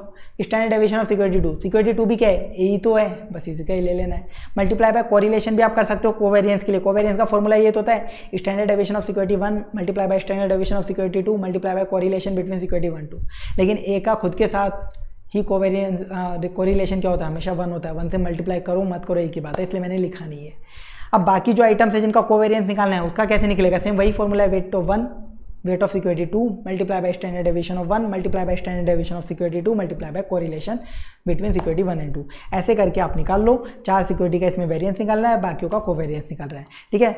वेरिएंस कितने आएंगे, हमेशा वेरिएंस इसमें हमेशा 4 निकलेंगे, जितनी सिक्योरिटी में जितनी पोर्टफोलियो में सिक्योरिटी थी, अपने पोर्टफोलियो में 4 सिक्योरिटी थी तो 4 वेरिएंस निकलेंगे। कोवेरिएंस कितने निकलेंगे, रिमेनिंग कोवेरिएंस निकलेंगे, जो कि 12 होने चाहिए, पर हम कैलकुलेशन हमेशा कितनी करेंगे, आधी कैलकुलेशन करेंगे। मैंने ट्रायंगल से बनाया, ये मैट्रिक्स बना के सॉल्व करना हमेशा एकदम सही कैलकुलेशन होगी। तो आधी कैलकुलेशन करेंगे क्योंकि बाकी सेम ही होती हैं और मल्टीप्लाई कर देंगे 2 से। वेटेड वेरिएंस आ गए, सारे वेटेड कोवेरिएंस आ गए, इनका टोटल कर दो, ये हो जाएगा पोर्टफोलियो का वेरिएंस। ये वेटेड वेरिएंस और वेटेड कोवेरिएंस का टोटल कर दो बस, फाइनली ये आ जाएगा पोर्टफोलियो का वेरिएंस, और पोर्टफोलियो का वेरिएंस का अंडर रूट कर देंगे तो आ जाएगा पोर्टफोलियो का स्टैंडर्ड डेविएशन। बस ये इतनी सी कैलकुलेशन है, इसको एक बार प्रैक्टिस करोगे आदत पड़ जाएगी, बहुत ईजीली सॉल्व हो जाएगा। इसके बाद देखो कुछ क्वेश्चन ऐसे हो सकते हैं जहाँ पे आपको फ़ायदा हो सकता है। वो क्या, मेरे पोर्टफोलियो में 4 सिक्योरिटी है A B C D और चारों के बीच में परफेक्ट पॉजिटिव कोरिलेशन है, मतलब A B C D इन चारों का आपस में परफेक्ट पॉजिटिव कोरिलेशन है। इस केस में अगर आपको पोर्टफोलियो का स्टैंडर्ड डेविएशन निकालने को बोले ना, तो अब आप क्या कर सकते हो, डायरेक्टली इन सभी सिक्योरिटीज़ के जो स्टैंडर्ड डेविएशन है उनका वेटेड एवरेज कर दो। बस आपको इतना मेथड करना ही नहीं है, जो रिटर्न के केस में करते थे ना सेम वो अब अप्लाई कर सकते हो, क्योंकि इनके बीच में परफेक्ट पॉजिटिव कोरिलेशन है। ठीक है, ये नोट है। दूसरा नोट मैंने लिखा है, अगर आपके पोर्टफोलियो में सिर्फ 2 सिक्योरिटीज़ हैं, सिक्योरिटी A और B, इनमें से एक सिक्योरिटी रिस्की है और एक रिस्क फ्री है। Suppose security B risk free है, बस एक रिस्की सिक्योरिटी है, तो आप पोर्टफोलियो का स्टैंडर्ड डेविएशन डायरेक्टली निकाल सकते हो। इतना बड़ा मेथड फॉलो नहीं करना। जो रिस्की सिक्योरिटी है ना उसका स्टैंडर्ड डेविएशन मल्टीप्लाई बाय अपने पोर्टफोलियो में रिस्की सिक्योरिटी का वेट कितना है, बस ये आ जाएगा पोर्टफोलियो का स्टैंडर्ड डेविएशन। डायरेक्टली कुछ मेहनत नहीं करनी, डायरेक्टली निकाल के आना है इस केस में। चलिए, ये आपका मार्कोविक मॉडल कंप्लीट हो गया, जिससे आप पोर्टफोलियो की रिस्क या सिक्योरिटी की रिस्क निकाल सकते हो। बहुत बड़ा मेथड था, बस ये कंप्लीट हो गया तो बहुत काम आसान हो गया। अब देखो, CAPM से नहीं निकालते अपन, ना ही APT मॉडल से रिस्क निकालते, वो अपने है ही नहीं। ठीक है, उनसे निकालने का कोई मेथड भी नहीं है। अब अपने को डायरेक्टली देखना है शार्प इंडेक्स मॉडल या सिंगल इंडेक्स मॉडल से पोर्टफोलियो की या सिक्योरिटी की रिस्क कैसे निकाली जा सकती है। तो देखो, ये मेथड क्या बोलता है, 2 तरीके की रिस्क होती है। ये मेथड रिस्क को 2 पार्ट में बांट देता है कि आप रिस्क निकाल रहे हो, रिस्क को हम क्या बोलते हैं, वेरिएंस या फिर स्टैंडर्ड डेविएशन। तो ये वेरिएंस को 2 पार्ट में डाल देता है। एक बोलता है सिस्टमेटिक वेरिएंस, सिस्टमेटिक रिस्क, और दूसरी अनसिस्टमेटिक वेरिएंस या अनसिस्टमेटिक रिस्क, जिसे रेजिडुअल वेरिएंस भी बोला जाता है। ये बोलता है रिस्क 2 तरीके में बांट दो, रिस्क को 2 पार्ट में डिवाइड कर दो, फिर उनका टोटल करके बताओ, एक सिस्टमेटिक एक अनसिस्टमेटिक। सर ये क्या है सिस्टमेटिक अनसिस्टमेटिक? सपोज इंडिया में जैसे कोरोना हुआ, तो कोरोना की वजह से लॉकडाउन हुआ और लॉकडाउन की वजह से पूरी इकोनॉमी पे इम्पैक्ट पड़ा, तो ये सिस्टम की रिस्क थी। ठीक है, इसमें किसी कंपनी का खुद से कोई लेना देना नहीं था, पूरी सिस्टम में रिस्क थी ये वाली। दूसरी चीज़ अनसिस्टमेटिक रिस्क क्या होती है? फिर सर रिलायंस कंपनी है ना, पिछले साल 100 रुपये का डिविडेंड दी थी, उससे पिछले साल भी 100 रुपये का डिविडेंड दी थी, बट इस साल रिलायंस कंपनी ने 70 रुपये का डिविडेंड दिया। तो ये जो 70 रुपये का रिलायंस ने डिविडेंड दिया, ये किसके कंट्रोल में था? ये रिलायंस कंपनी के कंट्रोल में था। वो चाहती तो 100 का दे सकती थी, बट उसने 70 का दिया। तो ये जो 70 रुपये यानी 30 रुपये का उसके इन्वेस्टर को नुकसान हुआ, रिस्क हुई, तो ये किसकी वजह से हुई? रिलायंस कंपनी। यानी इसके ऊपर कंट्रोल किसका था? रिलायंस का। तो जिस रिटर्न के ऊपर कंपनी का कंट्रोल हो वो अनसिस्टमेटिक रिस्क, और जिसके ऊपर हमारा कंट्रोल नहीं है वो होती है सिस्टमेटिक रिस्क। इसका बहुत सिंपल सा बेसिक सा एग्जांपल देता हूँ, जो कि आप सब लोग बहुत अच्छे से वाकिफ है CA कोर्स के अंदर। आपके एग्ज़ाम ही ले लो, आप जब एग्ज़ाम में कॉपी में आंसर लिख के आते हो, ठीक है, कॉपी लिख के आते हो, एग्जामिनर आपकी कॉपी चेक करता है। एग्जामिनर कॉपी चेक करता है तो बहुत बार आपने सुना है, आपने खुद ने भी फेस करा है कि यार कॉपी ढंग से चेक नहीं हुई।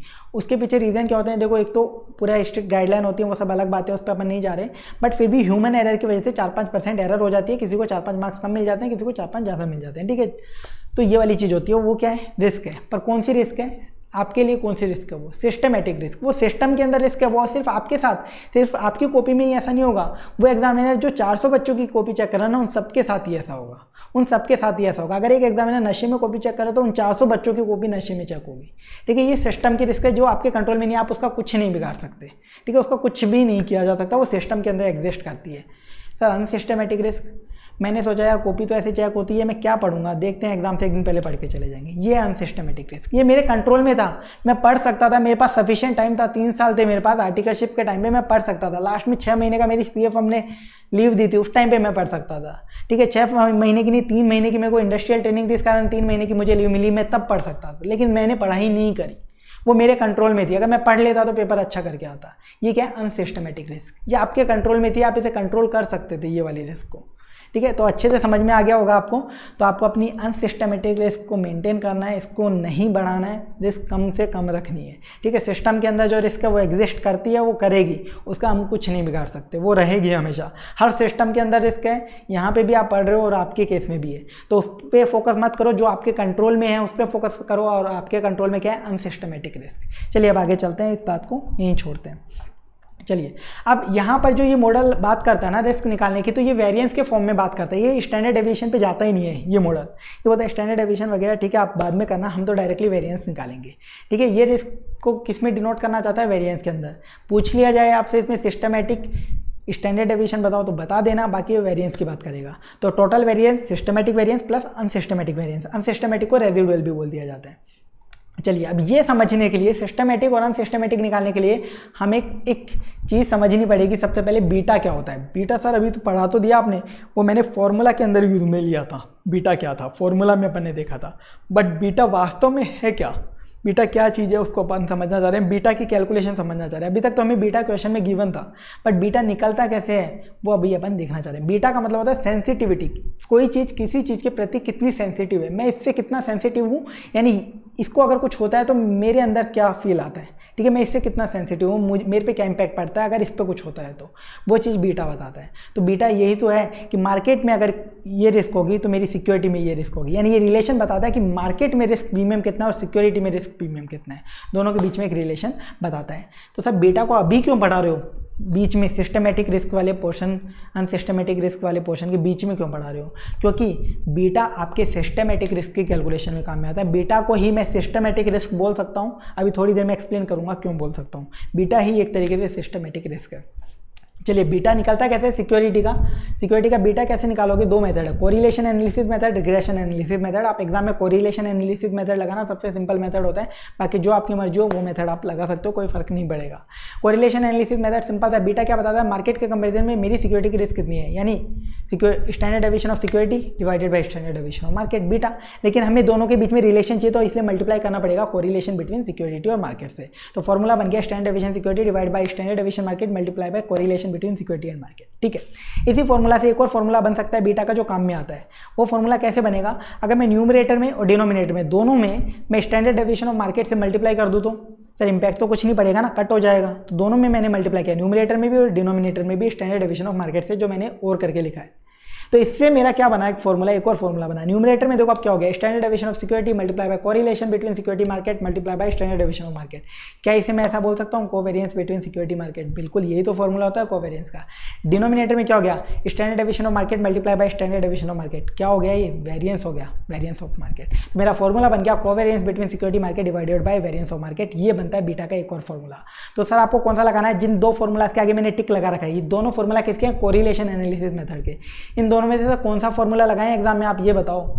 जो डेटा दे रखा है उसके अकॉर्डिंग, कोवेरिएंस दे रखा है तो कोवेरिएंस वाला फॉर्मूला, स्टैंडर्ड डेविएशन दे रखा है सिक्योरिटी का तो स्टैंडर्ड डेविएशन वाला फॉर्मूला। समझ में आ गया, ठीक है। चलिए, रिग्रेशन एनालिसिस मेथड से बीटा कैसे निकलेगा, फॉर्मूला रट लो, एक्सप्लेनेशन इसकी कुछ नहीं करने वाला, बहुत बड़ी एक्सप्लेनेशन है, तो यहाँ पे सिर्फ फॉर्मूला याद कर लो। इसका फॉर्मूला क्या है, summation X Y minus N X bar Y by divide by summation Y square minus N Y bar square. ठीक है, एक्स क्या है, रिटर्न ऑफ सिक्योरिटी, सिक्योरिटी की आपको 10 रिटर्न दे रखी है, वो सारी 10 रिटर्न ले लो, multiply by return of market करते जाओ, इनका सबमिशन कर दो टोटल। ठीक है, फिर एवरेज रिटर्न सिक्योरिटी की निकाल लो, जिसे एक्स बार बोल रहे हैं, वाई बार यानी एवरेज रिटर्न ऑफ मार्केट, और इसको एन से मल्टीप्लाई कर दो, यानी नंबर ऑफ ऑब्जर्वेशन। अपने केस में मैंने 10 रिटर्न बताई तो 10 नंबर ऑफ ऑब्जर्वेशन है। ठीक है, डिनोमिनेटर में वाई स्क्वायर यानी क्या है, मार्केट की जितनी भी रिटर्न है उनका स्क्वायर करते जाओ, उनका टोटल कर लो, समीशन वाई स्क्वायर आ जाएगा, माइनस एन यानी 10 था हमारे वाले एग्जाम्पल में, वाई बार स्क्वायर यानी जो एवरेज रिटर्न है सिक्योरिटी उसका square, average return of market का स्क्वायर, सॉरी। ठीक है, ये आपका फॉर्मूला होता है। बीटा मार्केट का 1 होता है, रिस्क फ्री सिक्योरिटी का 0 होता है। बीटा को हमेशा इंडेक्स में कैलकुलेट करते हैं, कभी भी परसेंटेज में कैलकुलेट नहीं किया जाता। ये बात ऑलरेडी बता चुका हूँ, यहाँ क्यों नोट करा है, बीटा का टॉपिक चल रहा था, ये बात नहीं लिखेंगे यहाँ पे तो अच्छा नहीं लगेगा। ठीक है, बीटा बुरा मान जाएगा, तो बीटा की सारी डिटेल अपन ने नोट कर दी। बीटा कभी भी परसेंटेज में नहीं होता, आपने हमेशा पढ़ा होगा 1.2 1.3 इस तरीके से बीटा को पढ़ा होगा। चलिए, ये हो गया बीटा अपन ने कंप्लीट करा। पर हम टॉपिक क्या पढ़ रहे थे, शार्प इंडेक्स मॉडल से रिस्क निकालना सीख रहे थे। शार्प इंडेक्स मॉडल से रिस्क के 2 कंपोनेंट होते हैं, सिस्टमेटिक अनसिस्टमेटिक। अब हम समझते हैं रिस्क कैसे निकलेगी। तो सबसे पहले हम सिक्योरिटी की रिस्क निकालना सीखते हैं शार्प इंडेक्स मॉडल से। सिस्टमेटिक रिस्क निकालना सीखो सबसे पहले। सिस्टमेटिक रिस्क कैसे निकलेगी, यानी सिस्टमेटिक वेरिएंस। सिंपल सा है, मैंने क्या बोला, बीटा ही सिस्टमेटिक रिस्क है, तो बीटा ऑफ सिक्योरिटी लिया मल्टीप्लाई बाय बीटा से रिस्क कैसे निकालूं, बीटा तो इंडेक्स में है, बस इतना सा है। बीटा ही सिस्टमेटिक रिस्क है, लेकिन मैं केवल बीटा को ही क्यों नहीं बता रहा रिस्क? हमारी रिस्क किस में डिनोट होती है? परसेंटेज में, और बीटा किस में? इंडेक्स में। तो अब मुझे क्या करना पड़ेगा? परसेंटेज मिलाना है। बीटा मार्केट के कंपैरिजन में रिस्क बताता है ना, तो मार्केट की रिस्क उठा लो। मार्केट की रिस्क क्या है? स्टैंडर्ड डेविएशन ऑफ मार्केट, उससे मैंने बीटा को मल्टीप्लाई किया, आ गई सिस्टमेटिक रिस्क। लेकिन ये आएगा सिस्टमेटिक स्टैंडर्ड डेविएशन। मुझे बताना होता है सिस्टमेटिक वेरिएंस। मैंने हमेशा बोला ना, ये सिर्फ सिस्टमेटिक वेरिएंस की बात करता है। तो मार्केट का वेरिएंस लेना यानी स्टैंडर्ड डेविएशन का स्क्वायर करना पड़ेगा। तो मैंने बीटा का भी स्क्वायर किया, यानी बीटा ऑफ सिक्योरिटी का square multiply by standard deviation of market का स्क्वायर, यानी वेरिएंस ऑफ मार्केट बोल दो, चाहे इसे वेरिएंस ऑफ मार्केट भी आप बोल सकते हो। ठीक है, एक ही बात है। स्टैंडर्ड डेविएशन ऑफ मार्केट का स्क्वायर का मतलब क्या है? Variance of market. इसके बाद अनसिस्टमेटिक रिस्क कैसे निकलेगी? जिसे आप रेजिडुअल वेरिएंस या फिर रैंडम एरर भी बोल सकते हो। आपको याद हो, शार्प इंडेक्स मॉडल में रिटर्न के केस में भी एक अनएक्सपेक्टेड रिटर्न दी या एरर इवेंट था, तो ऐसे ही अनसिस्टमेटिक रिस्क यहाँ पे एरर इवेंट या रैंडम एरर या रेजिडुअल वेरिएंस बोला जाता है। वो कैसे होगा? वो आपको क्वेश्चन में हमेशा गिवन होगा, या आप पता नहीं कर सकते, या आपको गिवन होता है। सिक्योरिटी का कंपनी अपने एनालिसिस के बेस पे खुद बताती है। ठीक है, खुद अपनी जब कैलकुलेशन करती है, खुद इंटरनल डेटा होता है कंपनी का, उससे ये पता करते हैं कितना है। तो ये ई का स्क्वायर करके ऐसे डिनोट होता है। वेरिएंस है तो स्क्वायर में डिनोट होगा, सिंपल सी बात है। टोटल रिस्क क्या होगी? सिस्टमेटिक और अनसिस्टमेटिक का टोटल। इस तरीके से क्वेश्चन में आपके साथ क्या हो सकता है? क्वेश्चन में आपको सिस्टमेटिक रिस्क पता करने को बोले और टोटल रिस्क के लिए बोले, तो आप सिस्टमेटिक रिस्क पता कर लो। अनसिस्टमेटिक रिस्क क्वेश्चन में गिवन होगी, आप टोटल कर दो, टोटल रिस्क आ जाएगी। ठीक है, एक तरीका ये है। कई बार क्वेश्चन में आपको क्या बोलेगा? सिस्टमेटिक रिस्क बताओ और अनसिस्टमेटिक रिस्क बताओ। अब आप बोलोगे सर सिस्टमेटिक तो मैं कैलकुलेट करके आ गया, बट आपने हमें ना बेवकूफ़ बनाया। लेक्चर में जब आप पढ़ा रहे थे ना, आपने बोला था अनसिस्टमेटिक रिस्क तो पता लगाई ही नहीं जा सकती, वो तो क्वेश्चन में गिवन होगी। आपके चक्कर में मेरा पेपर खराब हो गया। अनसिस्टमेटिक रिस्क पूछी थी, मैं तो कैलकुलेट ही नहीं कर पाया। ठीक है, ऐसा ICAI करता है कई बार। तो कैसे निकालोगे अनसिस्टमेटिक रिस्क? कोई हम पता नहीं कर सकते, पर हम निकालेंगे। फिर भी कैसे निकालेंगे? सर सिस्टमेटिक रिस्क आपने पता कर ली, अब आप टोटल रिस्क या तो क्वेश्चन में गिवन होगी आपको, तो टोटल में से सिस्टमेटिक माइनस कर दो, अनसिस्टमेटिक निकल के आ जाएगी। दूसरा तरीका, सिस्टमेटिक रिस्क आपने पता कर ली, क्वेश्चन में टोटल रिस्क गिवन नहीं है। अब क्या करें सर? इस केस में तो ये टेक्निक भी काम नहीं कर रही है, आपका शॉर्टकट तरीका। अब क्या करना पड़ेगा? आप टोटल रिस्क पता करो मार्कोविज मॉडल से। मार्कोविज मॉडल से आपको टोटल रिस्क पता करनी पड़ेगी। सिस्टमेटिक रिस्क आप पता करो मार्कोविज मॉडल से, जो टोटल रिस्क आई उसमें से सिस्टमेटिक रिस्क माइनस करो, आपके अनसिस्टमेटिक रिस्क आ जाएगी। ये चीज़ आपको ध्यान में रखनी है एग्जाम पॉइंट ऑफ व्यू से। पोर्टफोलियो की रिस्क निकालनी है, सिंपल है। वही सिस्टमेटिक रिस्क में क्या होगा? बीटा सिक्योरिटी की जगह किसका हो जाएगा? पोर्टफोलियो का। ठीक है, अनसिस्टमेटिक रिस्क कैसे निकलेगी? हर सिक्योरिटी की अनसिस्टमेटिक वेरिएंस जो था उसका वेटेड एवरेज, वेट का स्क्वायर करके। ठीक है, यहाँ पे क्योंकि अनसिस्टमेटिक जो रिस्क है वो भी स्क्वायर के अंदर है, तो वेट का भी स्क्वायर करके एवरेज करोगे, वेट का भी स्क्वायर करके एवरेज करके टोटल कर लोगे। ठीक है, तो टोटल रिस्क का पोर्टफोलियो आप निकाल सकते हो।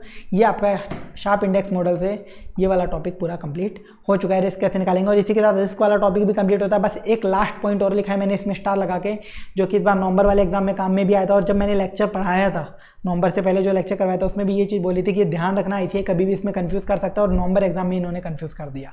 नवंबर में आया था, जैन में आया था क्वेश्चन, मुझे एक्जैक्टली ध्यान नहीं, कंफ्यूज किया था उन्होंने। कोएफिशिएंट ऑफ डिटर्मिनेशन एग्जाम में दिया था। ठीक है, बहुत सारे बच्चों को पता ही नहीं होता क्या होता है, बट आपको सारी चीज़ें पता होनी चाहिए। कोएफिशिएंट ऑफ डिटर्मिनेशन का मीनिंग क्या होता है? कोएफिशिएंट ऑफ डिटर्मिनेशन कुछ भी नहीं है, R का स्क्वायर है, यानी कोरिलेशन का स्क्वायर है। कोरिलेशन के स्क्वायर को ही कोएफिशिएंट ऑफ डिटर्मिनेशन बोला जाता है। कोरिलेशन के स्क्वायर को ही कोएफिशिएंट ऑफ डिटर्मिनेशन बोला जाता है। ये निकलता है, कहते हैं systematic risk divided by total risk. Systematic risk divided by total risk ऐसे निकलता है। ठीक है, आपसे निकालने को बोला जाए ऐसे भी निकाल सकते हो, या फिर कोरिलेशन का स्क्वायर भी कर सकते हो। चलिए, अब इस चैप्टर में मेन जो पार्ट था रिटर्न और रिस्क वाला, वो अपने कंप्लीट कर लिए है। बाकी टॉपिक इस चैप्टर के अपन और देख लेते हैं, जो मिसलेनियस टॉपिक जिन पे क्वेश्चन बनते हैं। सबसे पहला मार्केट लाइंस। कुछ मार्केट लाइंस होती हैं जो ग्राफ पे प्रेजेंट करी जाती है। एग्जाम में कोई ग्राफ पे प्रेजेंट नहीं करना, ना कोई ग्राफ मिलेगा, ना आपको ग्राफ बना के दिखाना। आपसे पूछ लिया जाए, बहुत रेयर केस में क्वेश्चन आएगा, पर पूछ लिया जाए तो करके बताना पड़ेगा। 3 तरीके की मार्केट लाइन हो सकती है, capital market line, security market line, security characteristic line. Capital market line क्या होगी? RI plus RF plus standard deviation of security I divided by standard deviation of market multiply by RM minus RF। ये formula से आपको कुछ CAPM वाला formula याद होगा, same वही है, बस वहाँ पे बीटा आता था। बीटा क्या होती है? Only systematic risk. यहाँ पे क्या ले लिया हमने? स्टैंडर्ड डेविएशन यानी टोटल रिस्क। बस यहाँ पे इतना सा काम किया है। ये आपको फॉर्मूला लिख के आ जाना है, जो भी डेटा दे रखा है वो इस फॉर्मूला में डाल के आ जाना है, फुल मार्क्स मिल जाएंगे अगर कैपिटल मार्केट लाइन पूछी जाए तो। फिर सिक्योरिटी मार्केट लाइन क्या है? सिक्योरिटी मार्केट लाइन तो पूरी की पूरी CAPM है, CAPM डाल दो। सिक्योरिटी मार्केट लाइन ने बोला कैपिटल मार्केट लाइन ने तो टोटल रिस्क ली, हम ओनली क्या लेंगे? Systematic risk. और सिस्टमेटिक रिस्क को डिनोट कौन करता है? बीटा। तो सर यहाँ पे ले लिया BI। लेकिन सर ऊपर वाले में तो हमने standard deviation I divide by standard deviation market किया था, यहाँ पे BI डिवाइड बाई BM क्यों नहीं किया? आपको याद है मार्केट का बीटा कितना होता है? 1। तो डिवाइड बाई BM कर भी दूंगा तो फर्क क्या पड़ेगा? 1 ही तो होता है वो, इसलिए। ठीक है, अगर क्वेश्चन आ जाए सिक्योरिटी मार्केट लाइन बना के बताओ, सारा डेटा क्वेश्चन में गिवन होगा, या कैलकुलेट करना आपको इस इक्वेशन में डाल के आ जाना है, आपकी सिक्योरिटी मार्केट लाइन तैयार हो जाएगी। आपको आपको इक्वेशन कैसे बनानी है, इस इक्वेशन में सारे डेटा डाल देना है, रिटर्न भी डाल देनी है, आरएफ भी डाल देना है, आरएम भी डाल देना है, बस क्या नहीं डालना, बीटा नहीं डालना। ये इक्वेशन लिख के आ जानी है सिक्योरिटी मार्केट लाइन आपकी। इसके बाद सिक्योरिटी कैरेक्टरिस्टिक लाइन किसके ऊपर बेस्ड है, शार्प इंडेक्स मॉडल के ऊपर। उसका फॉर्मूला क्या होता था, alpha coefficient of security plus beta RM plus unexpected event. वो फालतू चीज़ होती है तो उसको हटाओ, अनएक्सपेक्टेड इवेंट आग वाग लग जाए कुछ, जो मैंने बताया लॉकडाउन वगैरह हो गया, तो ये सारी चीज़ें तो उसको इग्नोर करो एक बार के लिए। तो इक्वेशन बन गई नॉर्मल जो आपके सामने है, इसमें सारा डेटा डाल दो आरएम के अलावा, आपकी सिक्योरिटी कैरेक्टरिस्टिक लाइन तैयार हो जाएगी। एग्जाम में लिख के आ जाना, फालतू टॉपिक है इसलिए मैं इस पर ज़्यादा फोकस करके भी आपको नहीं पढ़ा रहा। एग्जाम में इससे आपको अल्फा भी निकालने की जरूरत पड़ सकती है कई बार, तो आपको बाकी डेटा दे रखा है, अल्फा निकालना है तो कैसे निकाल सकते हो, return of security minus beta RM. ठीक है, चलिए इसके बाद एक और टॉपिक देखो मिसलेनियस के अंदर, दूसरा टॉपिक जिस पे क्वेश्चन पूछ लिया जाता है कई बार, मिनिमम रिस्क पोर्टफोलियो या मिनिमम वेरियस पोर्टफोलियो या मिनिमम स्टैंडर्ड डेविएशन पोर्टफोलियो। ऐसा पोर्टफोलियो बनाओ जिसके अंदर सबसे कम से कम रिस्क हो। तो इसका क्या मतलब हुआ, दो सिक्योरिटीज़ हैं, एक रिलायंस का शेयर है, एक टाटा का शेयर है, मेरे को बस इन दो शेयर में पैसा इन्वेस्ट करना है, मेरे पास 1 लाख रुपया है, तो मैं ये जानना चाहता हूँ मैं इस 1 लाख रुपये में से रिलायंस में कितना इन्वेस्ट करूँ, टाटा में कितना इन्वेस्ट करूँ। बट कंडीशन क्या है, मुझे ऐसे इन्वेस्ट करना है ताकि मेरे पोर्टफोलियो जो बने ना उसकी रिस्क मिनिमम रहे, बस ये आपसे पूछा गया है। तो ऐसा पोर्टफोलियो बनाना है जिसमें प्रोपोर्शन ऑफ सिक्योरिटीज़ क्या लूँ ताकि रिस्क मिनिमम हो जाए। वो कैसे पता करेंगे, इस तरीके से स्टेप्स लगाने हैं आपको, दो सिक्योरिटी, बस ये स्टेप कभी लगेंगे जब दो सिक्योरिटीज़ में से चूज करना है, दो सिक्योरिटीज़ पोर्टफोलियो में मैक्सिमम 2 सिक्योरिटीज़ होनी चाहिए। तो वेट ऑफ सिक्योरिटी ये कैसे पता करोगे, variance of B minus covariance between A B divided by variance of A plus variance of B minus 2 covariance A B. यह फॉर्मूला लगाना है, फॉर्मूला याद कर लो। वेरिएंस अगर सिक्योरिटी ए का वेट निकालना है तो न्यूमरेटर में किसका वेरिएंस आएगा, बी का, बस ये याद रखना। दूसरी का आता है variance of B minus covariance A B divided by variance A plus variance B minus 2 covariance A B. ठीक है, दूसरी सिक्योरिटी का वेट कितना होगा, पहली का अपने को पता चल गया तो 1 माइनस वेट ऑफ ए कर दो, दूसरी का वेट आ जाएगा, टोटल वेट का 1, वेट का सम तो 1 ही होता है ना हमेशा।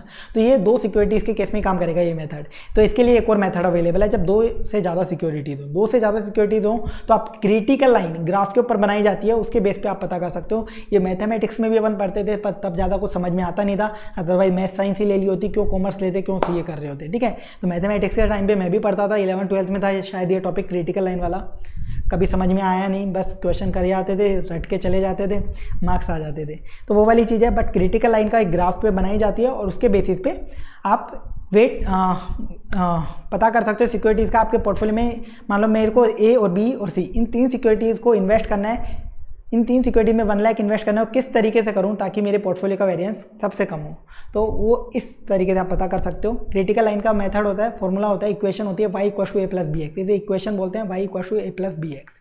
तो y यानी wait of security b = a एक आपका कांस्टेंट होता है प्लस b, ये भी कांस्टेंट होता है। b का मतलब यहाँ पे बीटा मत समझ लेना और a का मतलब अल्फा कोएफिशिएंट मत समझ लेना, ये कांस्टेंट होते हैं इक्वेशन में, कांस्टेंट जो ग्राफ पे पता चलते हैं। ठीक है, इक्वेशन सॉल्व करते थे ना मैथमेटिक्स में वैसे ही, तो सभी के लिए अपन weight of b = a + b x की जगह हम रिप्लेस कर रहे हैं वेट ऑफ a।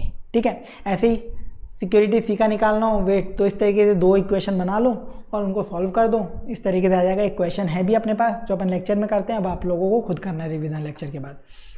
चलिए इसके बाद एक और टॉपिक है, छोटा सा फालतू सा कचरा टॉपिक, जिसको बहुत सारे स्टूडेंट छोड़ के जाते हैं। 10 साल पहले इस पर क्वेश्चन आया था एग्जाम में, अब कभी भी ऐसे इस पर क्वेश्चन दे सकता है अगर उनको कभी टफ पेपर या एकदम वैग पेपर बनाना हो, बकवास पेपर बनाना हो। ठीक है, किस्मत अच्छी रही इसको छोड़ के भी जा सकते हो, किस्मत बुरी रही तो हो सकता है जिस अटेम्प्ट में आप छोड़ के जाओ उसी में क्वेश्चन आ जाए। ठीक है, अभी तक आया नहीं, बाकी से छोड़ के जा सकते हो, लेकिन एक बार सुन लो, बिल्कुल ईजी है, ये स्टेप्स हैं, ये स्टेप्स याद कर लो, क्वेश्चन आपका सॉल्व हो जाएगा। क्वेश्चन मत देख के जाना, बस जो स्टेप्स करवा रहा हूँ वो सुन के चले जाओ। तो देखो ऑप्टिमल पोर्टफोलियो क्या है, ऑप्टिमम पोर्टफोलियो पूछा जाए या शार्प तो ऑप्टिमल पोर्टफोलियो बोला जाए। ये शार्प नाम का जो बंदा है ना, इसने बहुत मेहनत करी है, बहुत सारी चीज़ें बताई है। देखो इसने ऑप्टिमल पोर्टफोलियो निकालने का तरीका बताया। तो सर अभी तो बता दिया आपने मिनिमम वेरिएंस पोर्टफोलियो, तो ऑप्टिमम पोर्टफोलियो इसमें क्या सीखेंगे हम। ऑप्टिमम पोर्टफोलियो का क्या मतलब है, मिनिमम रिस्क कर देने का मतलब नहीं है ऑप्टिमम है कोई चीज़। ठीक है, किसी चीज़ में मैं बोल दूं कि बैंक में यार पैसा जमा करा दो, मेरे पास 1 करोड़ रुपया रखा है, मैंने बोला बैंक में इन्वेस्ट करता हूँ ना, कोई रिस्क है ही नहीं, एकदम मस्त, तो क्या वो ऑप्टिमम यूज़ है उस पैसे का? ऑप्टिमम यूज़ नहीं है, वो मिनिमम रिस्क हो सकता है लेकिन ऑप्टिमम यूज़ नहीं है। ऑप्टिमम यूज़ का क्या मतलब है, रिस्क मिनिमम होनी चाहिए लेकिन रिटर्न मैक्सिमम होनी चाहिए। रिस्क मिनिमम और रिटर्न मैक्सिमम, उसे बोला जाता है ऑप्टिमम यूज़। तो मुझे ऐसा पोर्टफोलियो बनाना है, मेरे को ए और बी सिक्योरिटीज़ मेरे पोर्टफोलियो में इन्वेस्ट करनी, मेरे पास 5-6 सिक्योरिटीज़ हैं। अब इनमें से कौन सी सिक्योरिटी को मैं पोर्टफोलियो में इन्वेस्ट करूं, कितना कितना इन्वेस्ट करूं, ताकि मेरे पोर्टफोलियो में रिस्क तो कम से कम रहे लेकिन रिटर्न भी मैक्सिमम रहे। तो उसके लिए ये पूरा मेथड है, ये मेथड समझ लो आप। ये मेथड से कैसे निकलेगा, स्टेप्स हैं, ये स्टेप्स याद करना। सबसे पहला स्टेप, सबसे पहले आप ट्रेनर रेशियो पता करो। आप पढ़ चुके होगे रिवीजन लेक्चर का, मैं ये मतलब समझ रहा हूँ, आप ऑलरेडी एसएफएम पढ़ चुके होगे, तो आपको मतलब ट्रेनर रेशियो का मतलब पता है। अदरवाइज कैसे निकालता है, कैसे निकालते हैं अपन, risk return of security minus risk free rate divided by beta, return minus risk free divided by beta, ये निकाल लो सभी सिक्योरिटीज़ का। फिर एक टेबल बनाओ, उस टेबल में सिक्योरिटीज़ को एक रैंक वाइज लगाओ। जिसका ट्रेनर रेशियो सबसे ज़्यादा आया उसको फर्स्ट नंबर दो, जिसका ट्रेनर रेशियो कम आया उसको सेकंड नंबर पे लगाओ, थर्ड नंबर पे उससे कम वाले को, फोर्थ पे उससे कम वाले को, हाईएस्ट टू लोएस्ट लगाना है आपको, एक रैंक टेबल बनानी है। ठीक है, ऐसे जचा दिया सिक्योरिटीज़ को। फिर RI माइनस RF का एक कॉलम डाल दो, बीटा का एक कॉलम डाल दो, और अनएक्सपेक्टेड वेरिएंस का, सिस्टमेटिक वेरिएंस का, अनसिस्टमेटिक वेरिएंस का एक कॉलम डाल दो जो क्वेश्चन में गिवन होगा आपको। ठीक है, अनसिस्टमेटिक वेरिएंस का।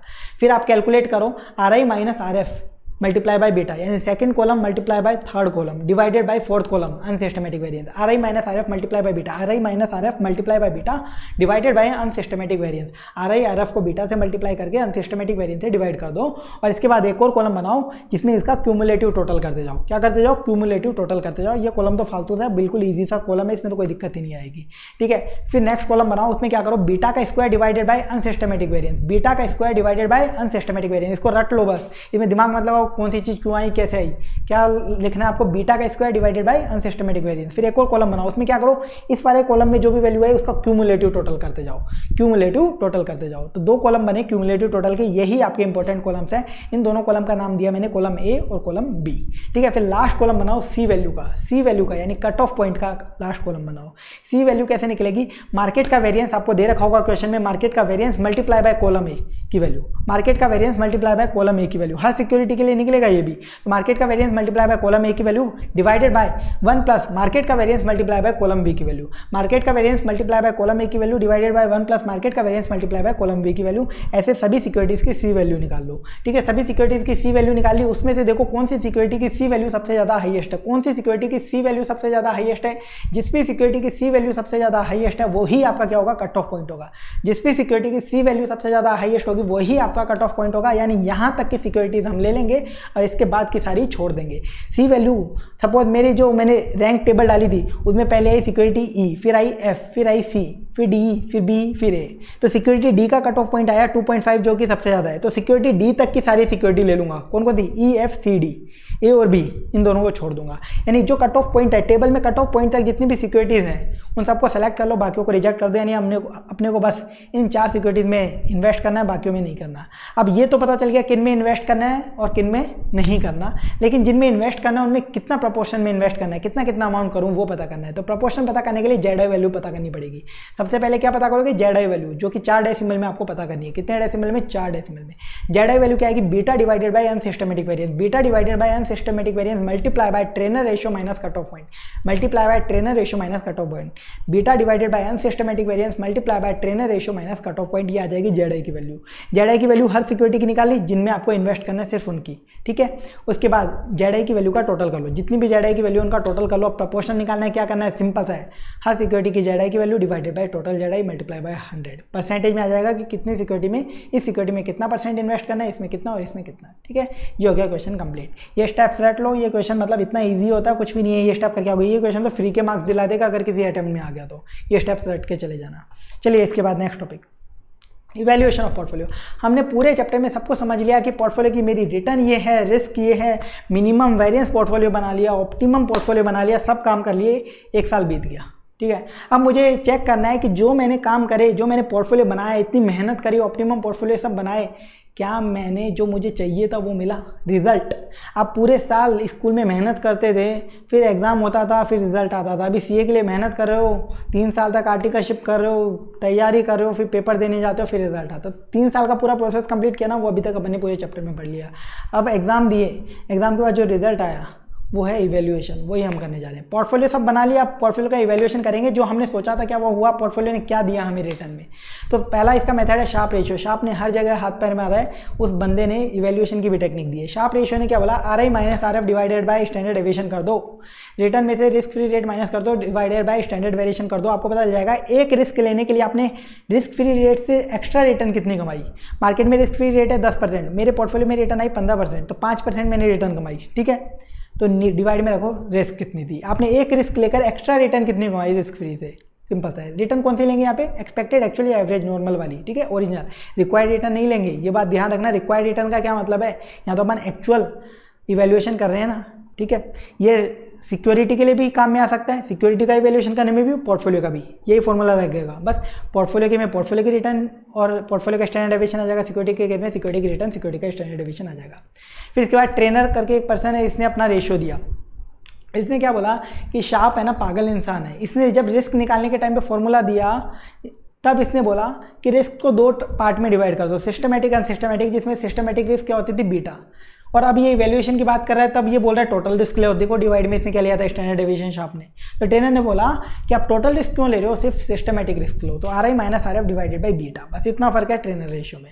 फिर इसके बाद जेनसन करके एक पर्सन थे, इन्होंने अल्फा निकाला, ये तो और भी ईजी टेक्निक है। इन्होंने क्या बोला, एक्चुअल रिटर्न जो आई उसमें से माइनस कर लो जो आपको चाहिए थी, आपको ये तो देखना है आपने क्या किया, क्या कमाया पोर्टफोलियो में। तो आप सिंपल सा देखो, आपको पोर्टफोलियो से सपोज रिटर्न मिली 15% और आपको चाहिए थी 10%, तो 5% एक्स्ट्रा मिला, बस हो गया कंपेरिजन, क्यों इतना दिमाग लगा रहे हो। तो जेनसन अल्फा ने ये बोला, ठीक है। इनके अकॉर्डिंग आपसे रैंकिंग करवाई जाए तो कैसे करोगे, ये जितने ज़्यादा होंगे उतना ही अच्छा है। ये तीनों रेशियो क्या है, जितने ज़्यादा होंगे उतना ही अच्छा है।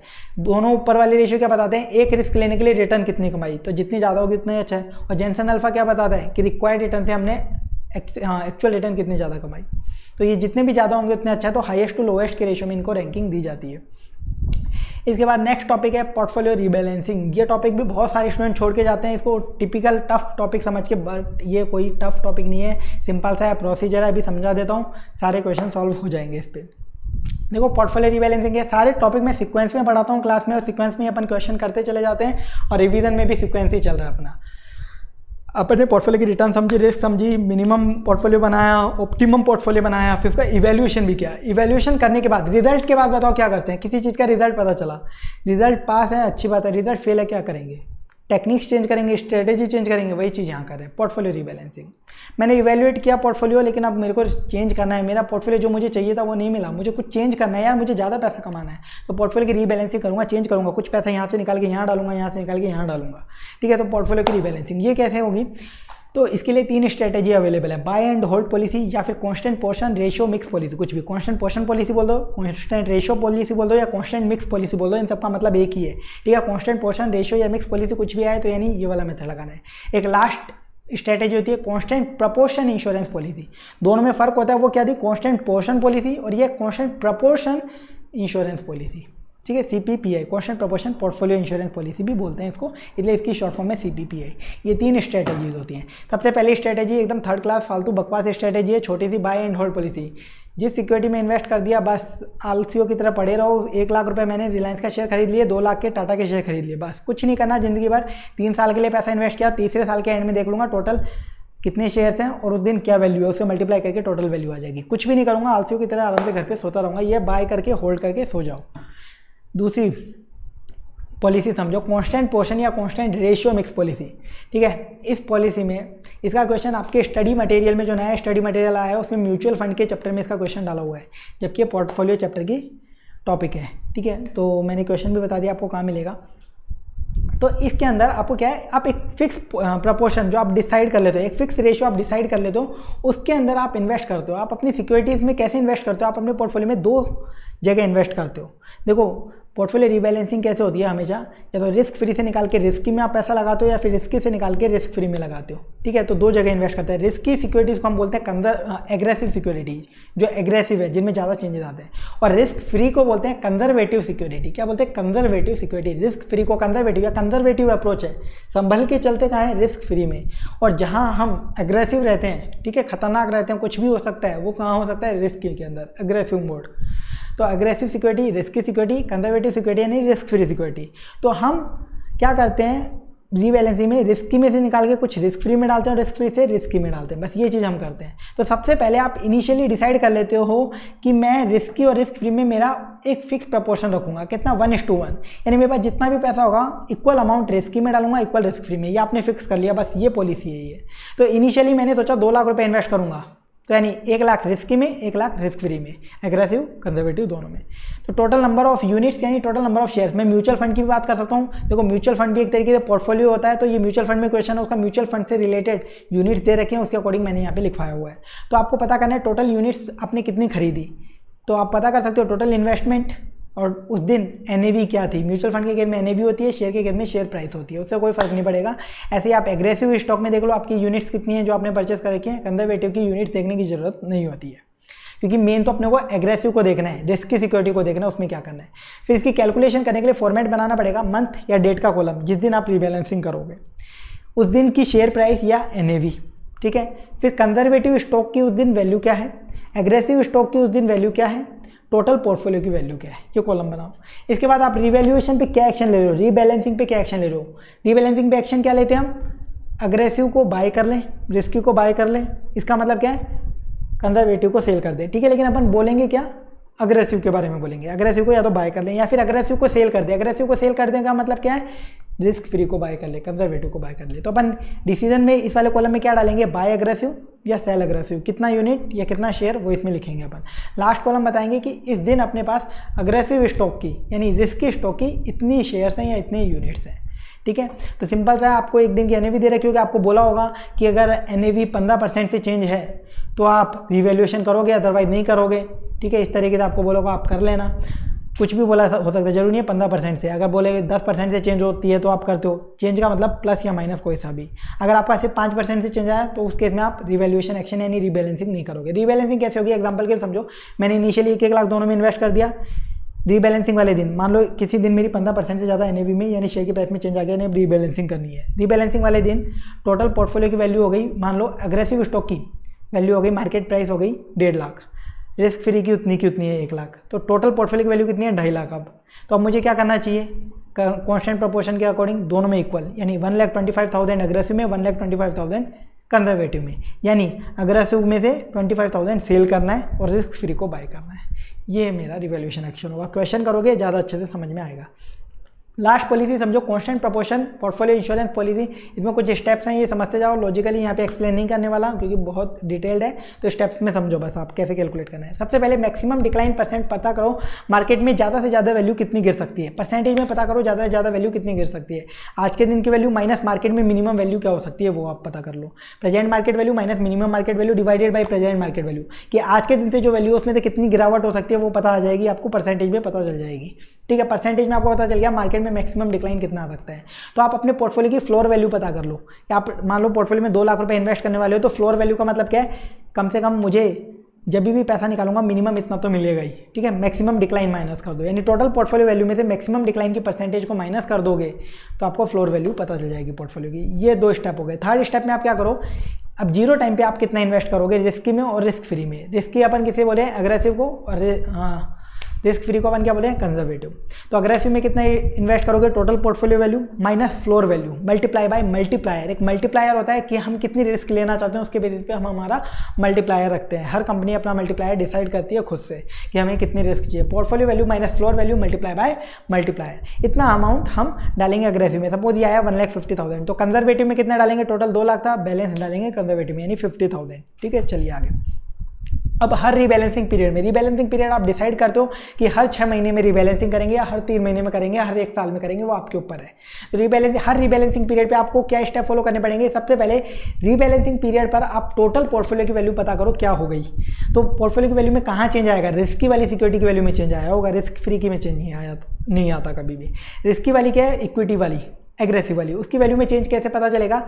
पिछले बार जब हमने पिछली बार रीबैलेंसिंग करी थी, या पिछला इनिशियल इन्वेस्टमेंट वाला दिन था, उस दिन क्या वैल्यू थी इक्विटी की, डिवाइडेड बाय उस दिन इक्विटी के एक शेयर की प्राइस क्या थी, मल्टीप्लाई बाय आज के दिन एक शेयर की प्राइस क्या है, ठीक है। ये तो हो जाएगी आज के दिन में आपको एग्रेसिव स्टॉक की प्राइस पता चल जाएगी, प्लस रिस्क फ्री की वैल्यू कितनी है वो आपको पता है, प्रीवियस वाली वैल्यू हुई रिस्क फ्री की कंटिन्यू करेगी जो पिछली बार थी, ये टोटल कर दो, टोटल पोर्टफोलियो वैल्यू आ गई कौन से दिन की, रीबैलेंसिंग वाले दिन की। अब आपको रीबैलेंस करना है, रीबैलेंस में सेम वही मेथड है, दो में इस पैसे को दो में डिवाइड करना है, इक्विटी में और कंजर्वेटिव में। इक्विटी में कितना जाएगा, आज के दिन पोर्टफोलियो की टोटल वैल्यू आपको पता चलेगी minus floor value multiply bye multiplier, simple सा वही जो हमने इनिशियल वाले दिन किया था, ठीक है। और रिस्क फ्री में कितना जाएगा, total portfolio value rebalancing day पे कितनी है उसमें से माइनस कर दो जो आपने एग्रेसिव में लगाया, यानी बैलेंस अमाउंट, सेम वही मेथड। हर रीबैलेंसिंग पीरियड पर आपको ये अप्रोच फॉलो करनी है, हर रीबैलेंसिंग पीरियड पर ये दो स्टेप करने हैं, टोटल पोर्टफोलियो वैल्यू पता करनी है और फिर पोर्टफोलियो को रीबैलेंस कर देना है, सिंपल सी अप्रोच है। अब इनके इन पॉलिसीज़ का कुछ थियोरेटिकल कंपैरिजन भी मैंने लिखा है जो एग्जाम पॉइंट ऑफ व्यू से इररेलेवेंट है, फिर भी मैं आपको बता देता हूँ। देखो, बाय एंड होल्ड पॉलिसी में हम कुछ करते हैं क्या, कुछ भी नहीं करते, चाहे शेयर की प्राइस बढ़े, रिस्की सिक्योरिटी की प्राइस बढ़े या गिरे, हम कुछ नहीं करते, ठीक है। तो मैंने नथिंग लिखा है।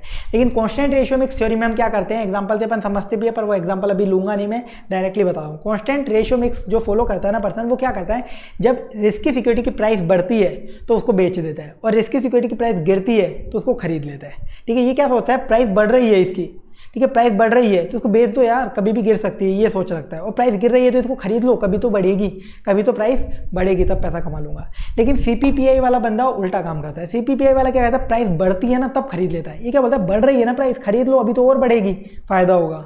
और प्राइस गिरती है ना, जैसे ही प्राइस गिरती है सीपीपीआई वाला बंदा बेच देता है। बेच के क्या सोचता है ये, या प्राइस और गिरेगी, अभी बेच दो, बाद में ज़्यादा नुकसान होगा, ठीक है। तो ये वाली चीज़ है। अब बताओ इनमें से बेस्ट और वर्स्ट परफॉर्मेंस कौन सा देगा। बाय एंड होल्ड पॉलिसी हमेशा एवरेज परफॉर्मेंस देगी, इसमें कोई दिक्कत नहीं, ये कभी ज़्यादा बेकार भी नहीं देगी, ना ही ज़्यादा अच्छी परफॉर्मेंस देगी। बाय एंड होल्ड पॉलिसी में एक एवरेज परफॉर्मेंस आएगी। लेकिन कांस्टेंट रेशियो में एक सीपीपीआई में तो कौन बेस्ट है कौन वर्स्ट है, ये डिपेंड करेगा सिचुएशन पे। अगर इनमें से ऐसा कंफर्म हो जाता है ये बेस्ट है ये वर्स्ट है, तो सब लोग बेस्ट वाला फॉलो करते, वर्स्ट वाली कोई फॉलो नहीं करते। पर ये सिचुएशन पर डिपेंड करेगा कौन बेस्ट है कौन वर्स्ट है। देखो, अगर मार्केट यूनी डायरेक्शन है, यानी मार्केट एक बार बढ़ना चालू होता है ना तो बढ़ता ही रहता है, और एक बार गिरना चालू होता है तो गिरता ही रहता है, तो कौन बेस्ट है, सीपीपीआई वाला। वो क्यों, क्योंकि वो जैसी बढ़ती है प्राइस खरीद लेता है। तो मार्केट क्या यूनी डायरेक्शन, बढ़ेगी बढ़ेगी बढ़ेगी तो उसको फायदा होगा। और सीपीपीआई वाला क्या करता है, जैसे गिरने लगती है प्राइस तो वो बेच देता है। तो मार्केट अगर यूनी डायरेक्शन यानी प्राइस गिरती रहेगी यानी सीपीपीआई वाले को फायदा हो गया। बट अगर यहाँ पे कांस्टेंट रेशियो वाला होता वो लूट जाता बेचारा, क्योंकि जैसे प्राइस बढ़ती ये बेच देता, और प्राइस तो बढ़ रही है और इसको नुकसान हो जाता, और प्राइस गिरती जैसे ये खरीद लेता और गिरती तो ये बेचारा तो और नुकसान में चला जाता है, यानी इसकी परफॉर्मेंस वर्स्ट हो जाती है। इसी का अगर उल्टा मार्केट में क्या है, जो मार्केट का ट्रेंड है वो एक रेंज में चलता है, बढ़ा फिर गिरा, फिर बढ़ा फिर गिरा, फिर बढ़ा फिर गिरा, तो इस केस में बेस्ट परफॉर्मेंस कौन देगा, कांस्टेंट रेशियो। सीपीपीआई की वर्स्ट हो जाएगी, क्योंकि जैसे बढ़ा सीपीपीआई ने खरीद लिया, लेकिन मार्केट अब गिरेगा, इसने खरीदा महंगे पे, बेचेगा गिरने पर, गिरते ये क्या करता है, बेच देगा, नुकसान होगा। लेकिन कांस्टेंट रेशियो वाला क्या करता है, बढ़ते इसने क्या किया, बेच दिया, और गिरा तब इसने खरीद लिया, फिर बढ़ा इसने क्या किया, बेच दिया, फायदा कर लिया। तो इस रेस में कांस्टेंट रेशियो वाले की बेस्ट परफॉर्मेंस आ जाती है। चलिए next topic, steps for solving question requiring increase और रिड्यूस द पोर्टफोलियो बीटा। एक क्वेश्चन और पूछा जाता है इस चैप्टर में, इसको मैंने लास्ट में अलग से लिखवा दिया। पोर्टफोलियो का बीटा आपसे बोला जाता है कि अभी पोर्टफोलियो का बीटा सब होता है 0.8, आपको पोर्टफोलियो का बीटा 1.2 करना है यानी इंक्रीज करना है, या फिर आपको बोला जाता है पोर्टफोलियो का बीटा 0.6 करना है यानी डिक्रीज करना है। तो उस केस में कुछ स्टेप्स आपको फॉलो करने पड़ते हैं। ये कैसे होगा, पोर्टफोलियो का बीटा बढ़ाएं या कम, हम हमारे कंट्रोल में कैसे है, हमारे कंट्रोल में है। हम क्या कर सकते हैं, पोर्टफोलियो में या तो रिस्क फ्री सिक्योरिटी ले आएँ या कुछ रिस्क फ्री सिक्योरिटी बेच दे, तो हमारा पोर्टफोलियो का बीटा चेंज हम कर सकते हैं। तो इसके लिए 3 स्टेप्स हैं। क्या क्या स्टेप्स हैं, देखो सबसे पहले जो आपको बीटा चाहिए वो प्रेजेंट पोर्टफोलियो की बीटा का कितना % है वो पता करो, तो required beta divided by current beta multiply by 100, ठीक है। दूसरी चीज़, जो रिवाइज्ड पोर्टफोलियो जो आपका बनेगा नया पोर्टफोलियो, उसकी टोटल वैल्यू क्या होगी वो पता करो। वो कैसे होगी, current portfolio value divided bye जो % आपने निकाली ना प्रेजेंट पोर्टफोलियो की बीटा की, उसे डिवाइड कर दो। आपको नया पोर्टफोलियो जो आपका चाहिए उसकी टोटल वैल्यू क्या होगी वो आपको पता चल जाएगी। थर्ड स्टेप, सिंपल सा स्टेप, रिवाइज पोर्टफोलियो वैल्यू जो आपने निकाली उसमें से करंट पोर्टफोलियो की टोटल वैल्यू को माइनस कर दो, आपको पता चल जाएगा आपको रिस्क फ्री सिक्योरिटी खरीदनी है कि बेचनी है। मान लो रिवाइज पोर्टफोलियो वैल्यू है 1.5 लाख, करंट पोर्टफोलियो वैल्यू है 1 लाख, यानी 50,000 प्लस में आया है, यानी मुझे रिस्क फ्री सिक्योरिटी 50,000 की खरीद लेनी चाहिए, ठीक है। और अगर मान लो रिवाइज पोर्टफोलियो वैल्यू है 1,20,000, करंट पोर्टफोलियो वैल्यू है 1,30,000, यानी माइनस का आया 10,000, यानी मुझे 10,000 की रिस्क फ्री इन्वेस्टमेंट बेच देना चाहिए, तो मेरा बीटा जो मुझे चाहिए वो हो जाएगा, ठीक है। ये सिंपल सा टॉपिक है जिस पे क्वेश्चन पूछ लिया जाता है एग्जाम में बहुत बार। इसके बाद नेक्स्ट टॉपिक, बीटा से रिलेटेड ही टॉपिक है, समझो क्या टॉपिक है। Company beta, asset beta, project beta. कई बार आपको ऐसे वर्डिंग दे रखे होंगे, इनका क्या मतलब है। बीटा ही है ये, कंपनी का beta, asset beta, project beta, इन सबका मीनिंग एक है, बट कंपनी के पॉइंट ऑफ व्यू से कैलकुलेट किया हुआ बीटा। देखो कंपनी की बैलेंस शीट है, उसमें इक्विटी है, डेट है, लाइबिलिटी साइड में इक्विटी है, डेट है। इक्विटी और डेट दोनों में अलग अलग रिस्क हो सकती है, तो इक्विटी का बीटा और डेट का बीटा, ठीक है, दोनों में अलग अलग रिस्क हो सकती है, दोनों का अलग अलग बीटा है। दोनों के बीटा का वेटेड एवरेज कर दो, यही होता है कंपनी का बीटा या असेट का बीटा, प्रोजेक्ट बीटा। सर इसे कंपनी का बीटा बोला, समझ में आया। असेट का बीटा क्यों बोला, असेट जो है कंपनी की, असेट का मतलब net assets, assets minus liabilities, इनको रिप्रेजेंट कौन कर रहा है, इक्विटी और डेट, ठीक है, इनको यही तो रिप्रेजेंट कर रहे हैं। तो इनका बीटा, इनकी वजह से तो असेट आई है, यहाँ से पैसा आया तभी तो ये क्रिएट हुई है असेट, तो इनका बीटा ही तो क्या हुआ, असेट बीटा। तो इनका वेटेड एवरेज बीटा ही क्या हुआ, असेट बीटा। तो weighted average of equity beta and debt beta of a company, Reliance के इक्विटी बीटा और डेट बीटा का वेटेड एवरेज कर दूँ तो रिलायंस का कंपनी बीटा आ जाएगा, उसे हम प्रोजेक्ट बीटा भी बोल देते हैं।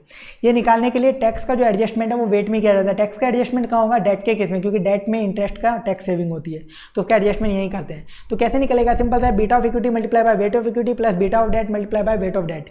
वेट कैसे निकालेंगे, वेट ऑफ इक्विटी क्या होगा, equity divided by debt plus equity, debt का एडजस्टमेंट भी करना है टैक्स का, तो डेट के ब्रैकेट में 1 - t plus beta of debt multiply by weight of debt. Weight of debt कैसे आएगा, debt 1 - t divided by debt 1 - t plus equity, बस ये आ जाएगा कंपनी बीटा।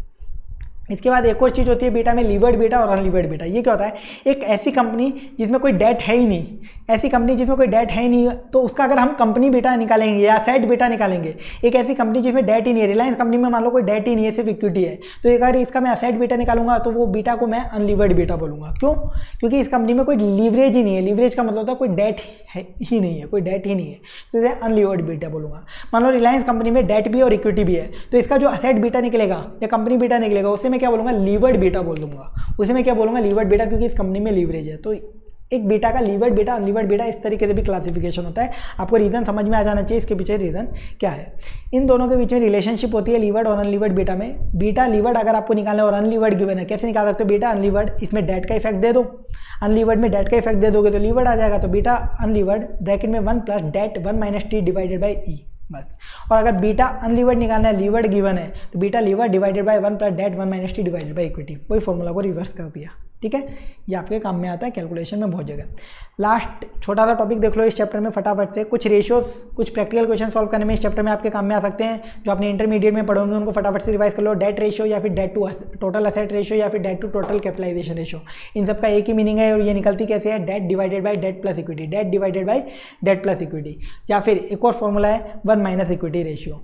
क्यों, अब इक्विटी रेशियो को समझ लो। इक्विटी रेशियो का फॉर्मूला होता है equity divided by debt plus equity, ठीक है। तो ये भी कैसे निकाल सकता है, एक और तरीके से 1 - डेट रेशियो, यानी debt ratio plus equity ratio, इन दोनों का टोटल होता है 1, ठीक है। इसके बाद एक और रेशियो होता है डेट इक्विटी रेशियो, यानी date divided by equity, debt divided by equity. इसी के साथ ये चैप्टर अपन ने पूरा रिवाइज कर लिया है, जितने भी टॉपिक्स थे यहाँ पे अपने सारे कंप्लीट हो जाते हैं। इसके बाद मैं एक और टॉपिक आपको फटाफट से एक और चैप्टर रिवाइज करवा देता हूँ, जो कि है रिस्क मैनेजमेंट नाम से। ये सिर्फ न्यू कोर्स वाले स्टूडेंट्स के लिए, ओल्ड कोर्स वाले अब इस लेक्चर को यहीं पे देखकर बंद कर सकते हैं। अब आप लोग कंसेप्ट पढ़ चुके हैं, रिवाइज हो गए हैं, अब आप क्वेश्चन प्रैक्टिस कर लीजिएगा। क्वेश्चन या तो प्रैक्टिस मैनुअल से कर लेना या फिर मेरा जो क्वेश्चन बैंक है वो रेफर कर लो क्वेश्चन के लिए। उसके अलावा तो फिर कुछ देखना ही नहीं है, क्योंकि अभी तक के सारे क्वेश्चन उसके अंदर इनकॉर्पोरेटेड हैं जो मैं क्लास में स्टूडेंट्स को देता हूँ, वो आप लोगों के लिए भी अब सबके लिए मैंने अवेलेबल करवा दिया है।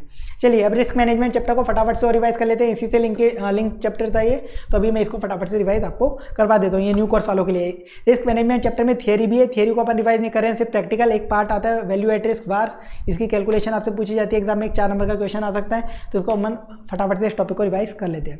देखो वार का मतलब क्या है, इन्वेस्टमेंट की रिस्क मेजर करना। सर अभी तो सिखाया है आपने स्टैंडर्ड डेविएशन वेरिएंस निकालना, बिल्कुल सिखाया है, बट स्टैंडर्ड डेविएशन या वेरिएंस क्या होता है, एवरेज रिस्क बताता है, वो एवरेज रिस्क बताता है आपको।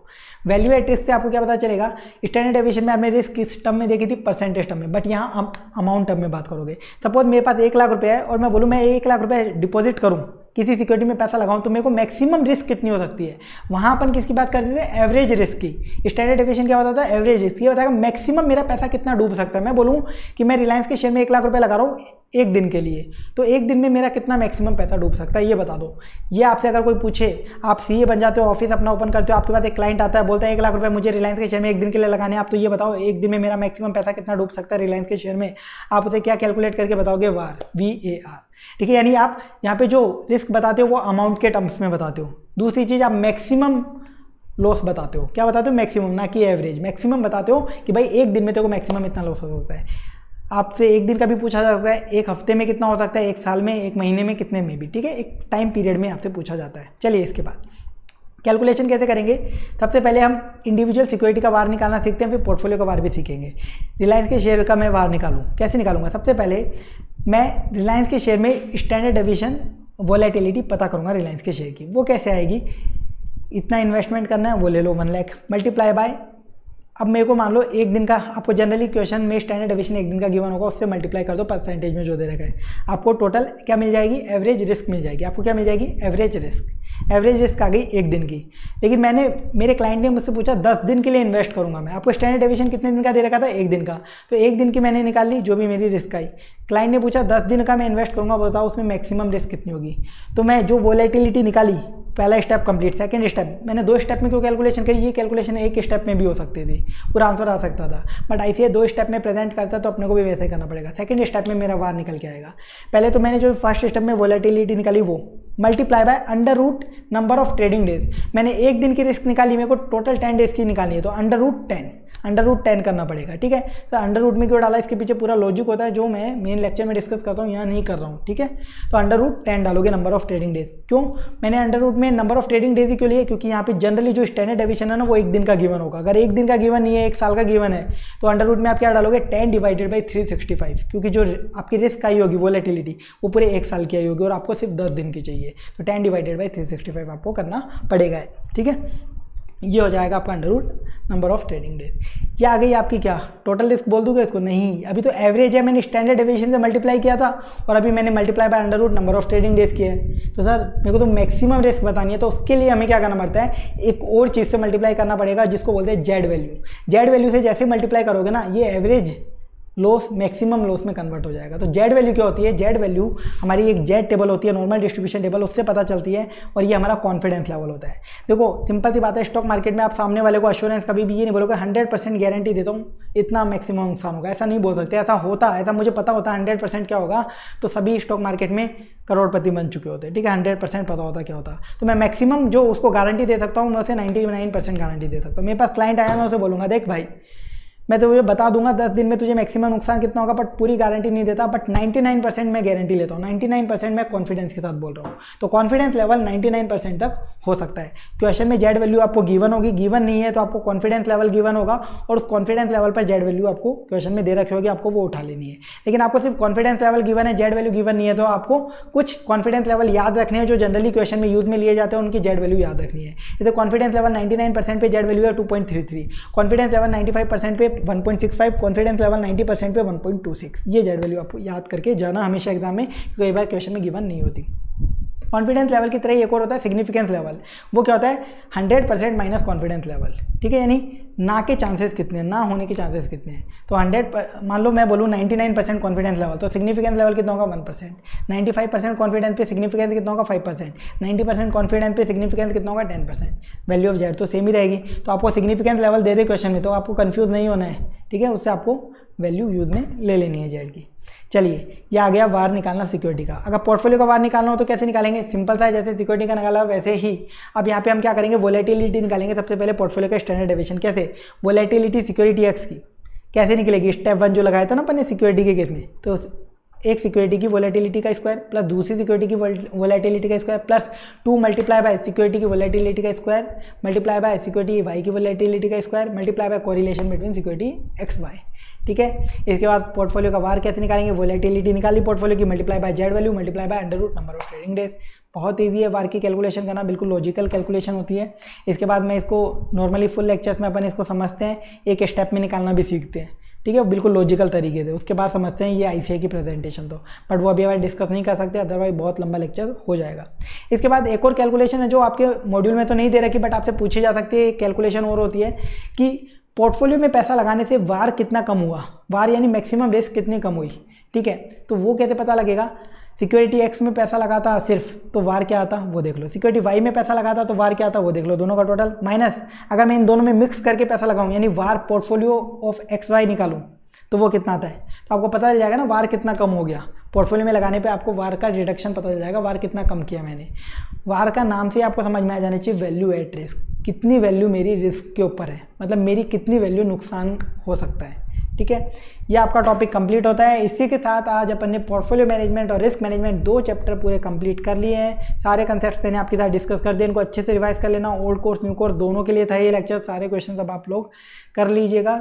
और क्वेश्चन मैंने ऑलरेडी बोला, आप पीएम रेफर कर रहे हो तो अच्छी बात है, या फिर न्यू स्टडी मेट May 21 वाला रेफर कर रहे हो तो वो भी काम चल जाएगा।